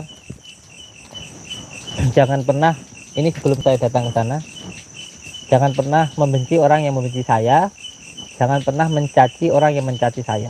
Saya tidak perlu dibela dengan cacian, saya tidak perlu dibela dengan hinaan. Tugas kita ketika dicaci maupun dihina, tidak membalas hinaan tersebut. Tugas kita itu mendoakan. Karena bisa jadi yang menghina kita itu memang ditugaskan Allah untuk mengingatkan diri kita ataupun menguatkan diri kita. Allah mendatangkan angin untuk melihat apakah pohon itu benar-benar kuat atau tidak. Makanya saya tidak pernah marah kalau ada orang yang membicarakan aib saya kepada siapapun, termasuk kepada saudara saya maupun kepada santri saya. Tuh, nanti dulu ada orang.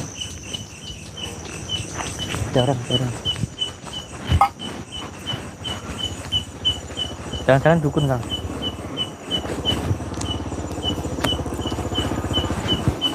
Monggo. Siap. Siap. Selesai ya? Wah iya. Aku tak ditabrak ya. Monggo. Nggih, monggo. Alhamdulillah. Hati-hati.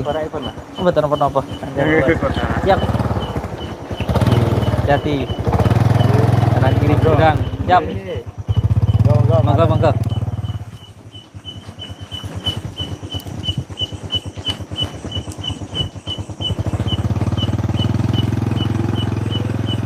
Monggo, siap. Ya, ini saya sampaikan kepada saudara-saudaraku semuanya sebelum saya berangkat. Jangan pernah ini karena saya tadi baca komentar banyak yang menyampaikan hal-hal yang buruk. Tidak perlu saudara-saudaraku mencaci orang yang mencaci saya, tidak perlu saudaraku menghina orang yang menghina saya. Tugas kita ketika dicaci maupun dihina itu bukan membalas cacian tersebut. Tugas kita ketika kita dicaci ialah mendoakan orang yang menghina kita. Karena tidak ada namanya orang itu akan besar, akan jaya tanpa dengan cacian maupun hinaan. jadikan hinaan maupun cacian itu untuk penyemangat diri kita menjadi lebih baik. Bisa jadi orang yang menghina kita itu memang ditugaskan Allah untuk menguji kita, ataupun memang menguatkan batiniah kita. Pohon itu sangat tahu kalau akarnya kuat ketika diterpa angin. Bisa jadi angin tadi memang diperintah oleh Allah untuk menguatkan akarnya tadi. Dan angin tadi akan membuktikan mana akar yang benar-benar menancap di dalam tanah dengan kuat, mana yang akar hanya sekedar menempel saja. Jadi saya tidak pernah marah apabila ada orang-orang yang mencaci saya, menghina saya, ataupun membuka aib saya. Karena dengan semacam itu, saya jadi lebih tahu mana orang-orang yang benar-benar sayang kepada saya, yang benar-benar suka kepada saya, atau yang suka kepada saya hanya karena ada apa-apanya, hanya karena mengira saya itu sakti, hanya mengira diri saya itu hebat, sehingga orang itu ikut dengan saya. Sehingga ketika mendengar perkataan orang, melihat dan mengetahui dari perkataan orang bahwa saya itu tidak sakti lalu pergi, itu buat saya tidak apa-apa. Makanya saya tidak pernah benci ataupun marah kepada orang-orang yang menghina atau mencaci saya. Makanya saya malah suka kalau di padepokan maupun di media-media orang-orang yang membicarakan keburukan saya maupun membicarakan tentang kejelekan saya. Karena dengan seperti itu saya jadi lebih tahu dan saya jadi lebih yakin mana yang benar-benar ridho biridho, yang benar-benar suka dengan saya karena Allah, karena memang suka dengan saya apa adanya, bukan karena ada apanya, bukan karena saya itu dikira sakti dan sebagainya. Maka oleh sebab itu saya malah mengucapkan banyak-banyak terima kasih untuk semua saudaraku yang mungkin mencaci maupun menghina saya. Terima kasih santai mawon. Dan alhamdulillah sekarang kita mau berangkat ke sana. Mohon doanya untuk semua saudara-saudaraku. Semoga kita semuanya bisa menjadi saudara seduluan selawat yang walasi Gusti Allah. Apapun yang kita lihat ini adalah guru, adalah pelajaran untuk diri kita. Ambil yang baik dan buang yang buruk. Nggih. Tak habisin kopinya dulu.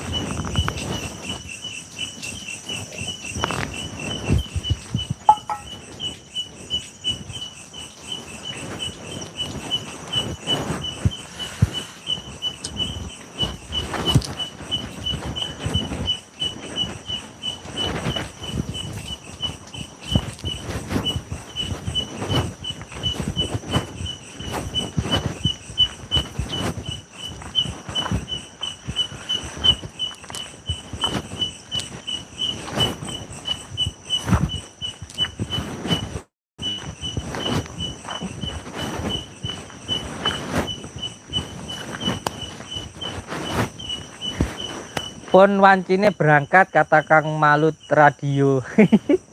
Nggih Kang, ngundungane dari Kang Malut Radio. Ngundungane.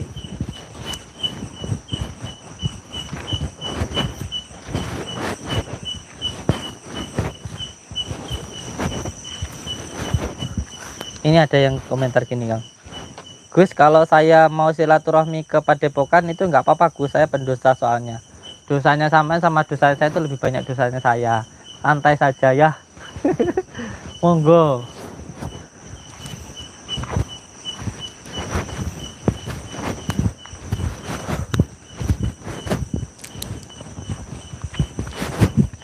Saya sudah sampai di rumahnya Pak Dukun nih Kang. Bawain apa saya? Kantongin apa taruh sini aja? Di rumahnya nih. Sudah sampai di sini kita.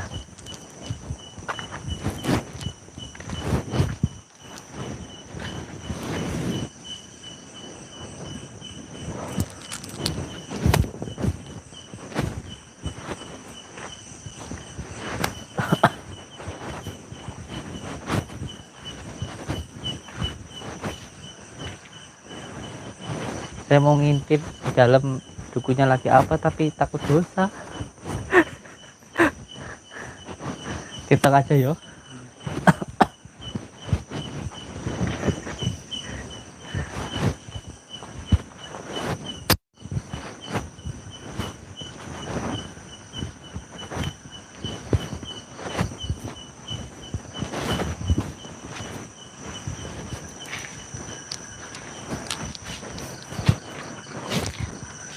Assalamualaikum. Mbah. Assalamualaikum. Eh, kaget saya. Kula Samsudin saking Blitar, Mbah. Jadi silaturahmi. Perlu apa ini? Silaturahmi, Mbah. Pengen ngobrol-ngobrol. Kula tebel lho niki saking Blitar lho.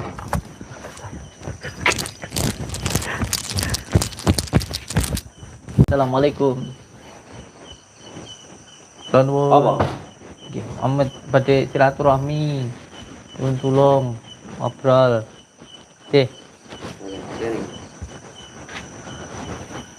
Ora perlu apa ini? Badhe silaturahmi. Silaturahmi apa? Ngobrol. Amet ampun Ngobrol apa? Nggih, pengen silaturahmi kula teng mriki. Oh, kon ndak sing jenenge Samsudin. Nggih. Sing dari sakti iku. Ndak, jangan nesu riyen. Ampun Apa? nesu rumiyin. Mboten Lapo ini ganggu acaraku lapo ini. Badhe silaturahmi kula. Pengen ngobrol-ngobrol kali panjenengan. Ganggu bengi-bengi rene. Gak diundang, gak apa. Ke kula pengen silaturahmi iki, tapi mboten saestu. Saya kesini niatnya untuk silaturahmi bukan. Tapi awakmu ganggu acaraku. Ya mohon maaf, mohon maaf. Ini saya tahu pasti mau nyantet orang ini. Urusanmu apa? Iya, iya, iya. Jangan marah-marah, Mbak. Marah-marah nanti stop loh. Sampai Urusanku. marah-marah terus sampai nanti mohon maaf itu ya. Saya kesini itu tujuannya untuk silaturahmi. Ya, aku Sampai wis- keganggu ini pasti mau ngelakuin suatu hal yang buruk. Iku urusanku. Awakmu lapor ini ki lapo, bengi-bengi rene ki Ya, lapo. saya juga pengen silaturahmi, ngobrol-ngobrol Ya. sama panjenengan gitu loh. Pengen Ndak perlu silaturahmi awakmu. santai Ayo, santai santai santai Cuk, santai santai santai ganggu ae. santai sabar sing sabar sing sabar sing sabar sing sabar ojo nesu-nesu Aku- sampean kok setruk kok Awakmu tak delok-delok sok sakti iki. Rene maksudmu apa? Menantang awake dhewe. enggak saya Eh? karena tadi saya bilang kan mau silaturahmi Ndak perlu silaturahmi karo awakmu. jangan marah-marah orang marah-marah itu Awakmu isone ganggu tok. ya ini saat ini saya benar-benar pengen silaturahmi ke sini pengen Alea, betul. Yo, baik, paten lapor itu. Cuk. Ayo. sabar santai Apa ini? Saya kesini datangnya silaturahmi loh baik Allah Akbar Ayo. Ayo. ini nggak bisa diajak baik-baik nih Wah, lihat ngetes aku, nantang berarti rene. Kon nganti ngetes aku, ayo. Tokno kabeh ilmu muni kene. sini aja sudah sini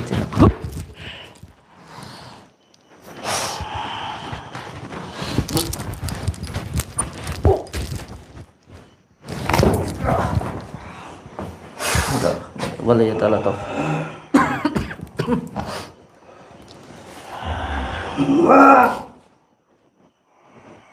Allah.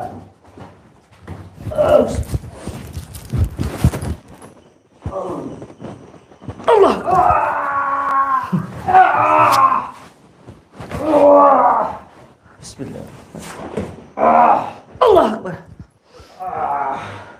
Allah Akbar. Allah Akbar. Allah Akbar. anakmu yang ketulanan saya kira Allah Akbar. wah saya gantian gue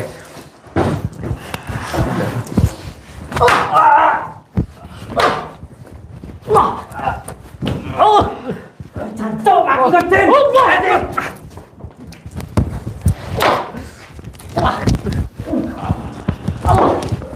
nah lu aduh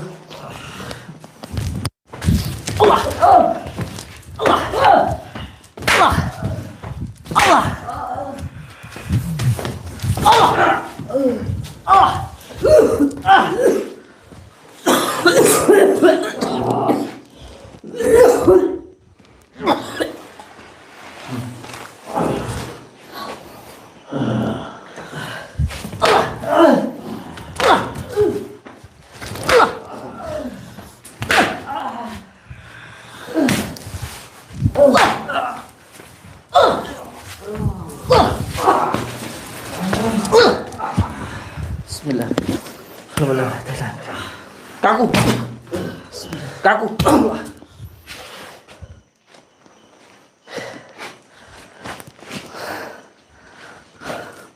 Baca pengarep lanjut nih.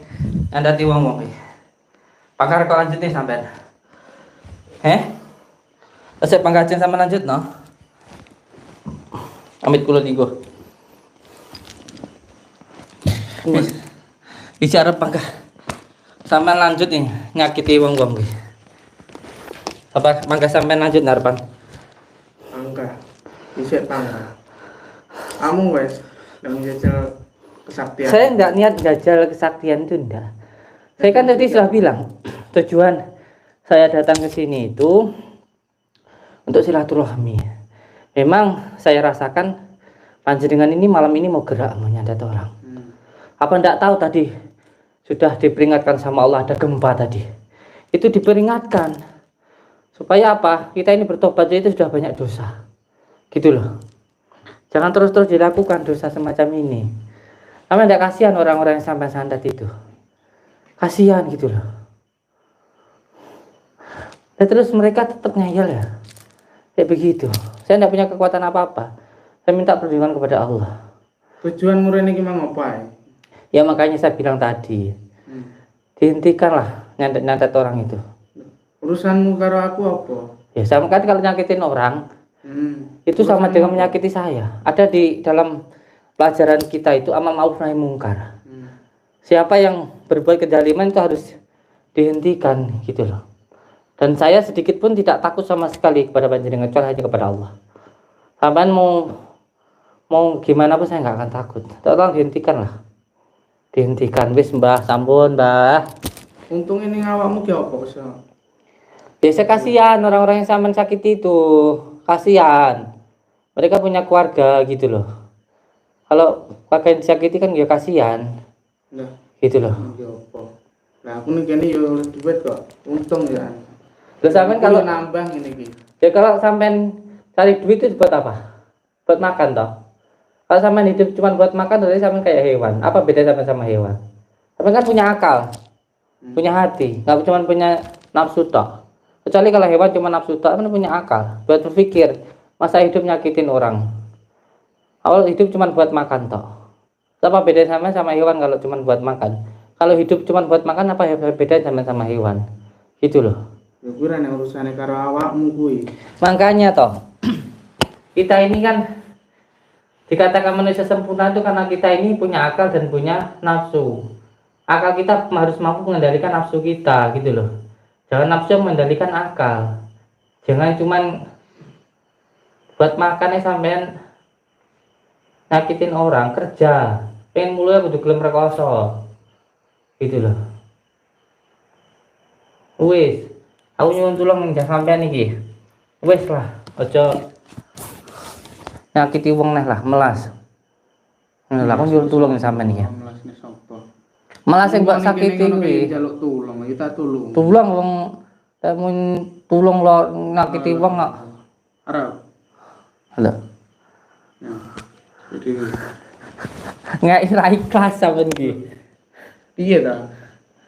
Ya arep ya iki lho, jomong ae. Mbok kuncale ngono. Nggak ikhlas apa ora sampean iki? Lah awakmu niate silaturahmi iki ya nang omah kok. Ya iki silaturahmi iki aku. Kene iki nggonku kerja. Iya ya.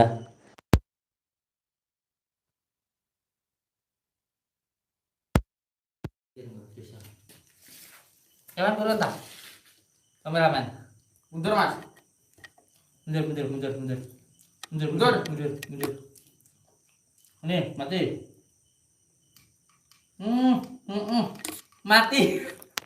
Mati yo. Mundur enggak apa-apa. Kalau mundur aja. Marah beliau.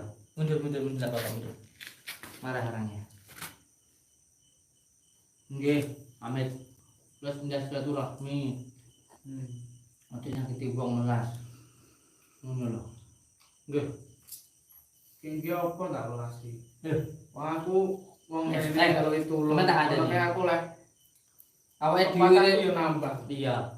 Sik to, temen mau katakon kuwi ngopo melas. Awake urip iki mergo awake dhewe diuripi karo Gusti Allah. Isane delok mergo didelok karo Gusti Allah. Semaku dimlakoni Gusti Allah. Dhewe urip iki lho mergo kasih sayang Gusti Allah. Lah terus tak sampean urip orang yang kasih sayang terus sampean kaya setan terus piye ngono lho. Mosok ndak izin karo Gusti Allah. Kalau sing urip sampean ndak izin.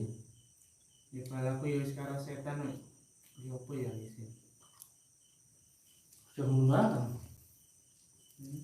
Jangan Aja ngono piye to. Jenglarani uang melas. Wis tobat ayo. Ya Enggak. enggak. Ya wis kaya ngene kok tobat. Iya Aku yang ning iki ya ora setahun. urip ku ora mung nggo mangan. Urip ku ora mung nggo mangan. Urip ku ora mung nggo mangan. Kayak urip mung nggo mangan apa bedane awake dhewe karo kewan. Mbok ya tulung tinulung. Awake dhewe iki urip mergo kasih sayang Gusti Allah. Ya urip ku nganggo kasih sayang lah. Ngono lho. Sampeyan saiki timbang nyandati wong-wong wis sandat tenang kowe wis. Timbang nyandati wong-wong ne. Kowe jajal tenan. Monggo. Timbang Ojo salahne aku lek awak ora setang ini kene. ora apa-apa. Tak pasti Gusti Allah mati bagiku wis mati ben wis. Aku mati bagiku uripku tak jihane ning Gusti Allah. Mati ora apa-apa. Ayo, santetan aku timbang nyandat wong-wong wae. Ya Allah, kekuatan adalah kekuatan-Mu ya Allah, kekuasaan adalah kekuasaan-Mu ya Allah. Dengan kekuatan-Mu dengan kuasa-Mu ya Allah, memohon perlindungan-Mu ya Allah.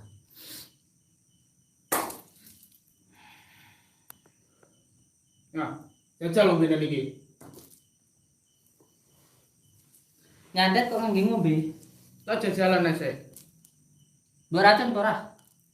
Tak jajalan sik. Nek kamera lho, racun aku mlebu penjara kowe. Iki nganggo ilmu santet lho ya, ora nganggo Ya. racun lho ya. Iya wis tak pinggir. Saksine lho ya. Bismillahirrahmanirrahim ya Allah. Kekuasaan Allah.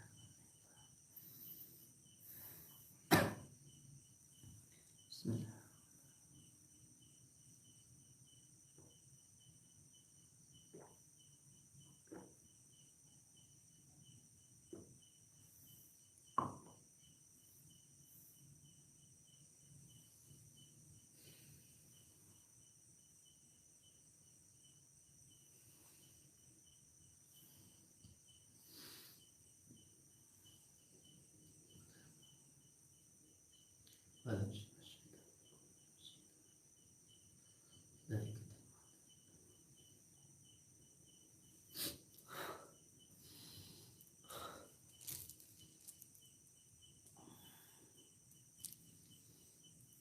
Monggo. Aku iki urip iki. Alhamdulillah. Malah warak ya aku.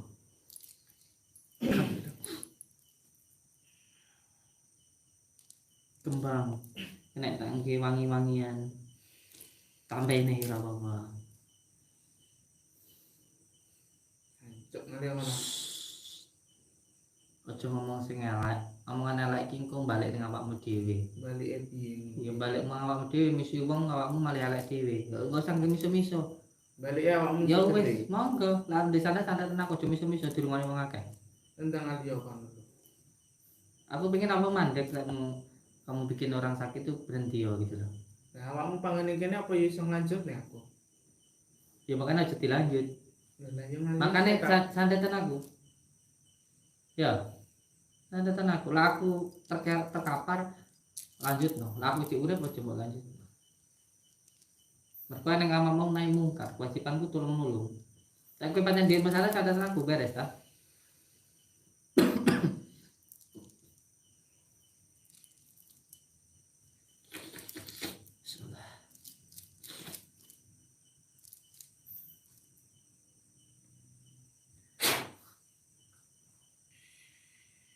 Belum tobat apa ora? Bakal. Ora bakal ilmu santetmu tak balik ning awakmu dhewe iki. Ben kowe ngrasane piye rasane disantet. Apa ya iso Aja kok pikir jin mbok kirim ning aku iki aku ora iso balik ning awakmu. dijajal kene. Bismillah.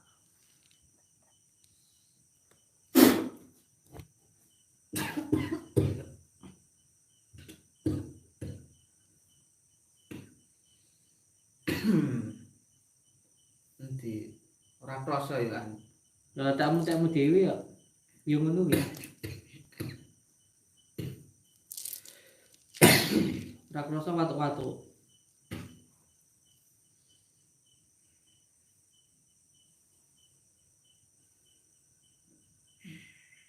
Napa sesek dodongmu? Yo ngono iki rasane awakmu nek ndak tuwa. Kaya ngono rasane iki. Jelekmu ora krasa.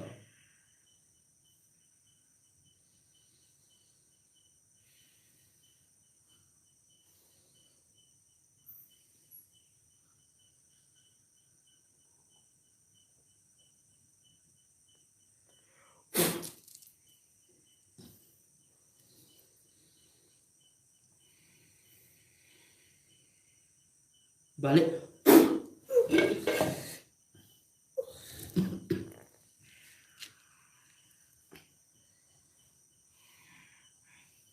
Cik bangkang ngeyel, nurut hawa nafsumu. Cik bangkang ngeyel.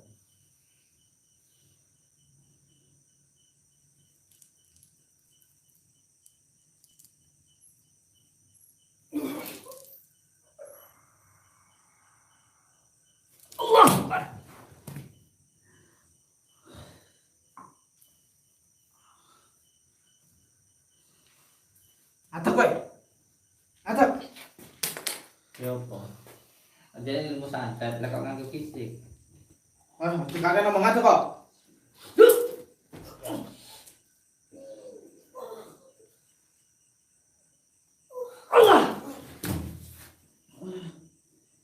Bismillahirrahmanirrahim. Ya Allah, hilangkanlah semua ilmu gaib yang ada dalam tubuh ini.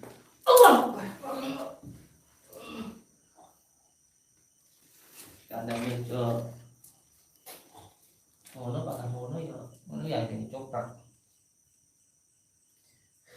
Bisa enggak?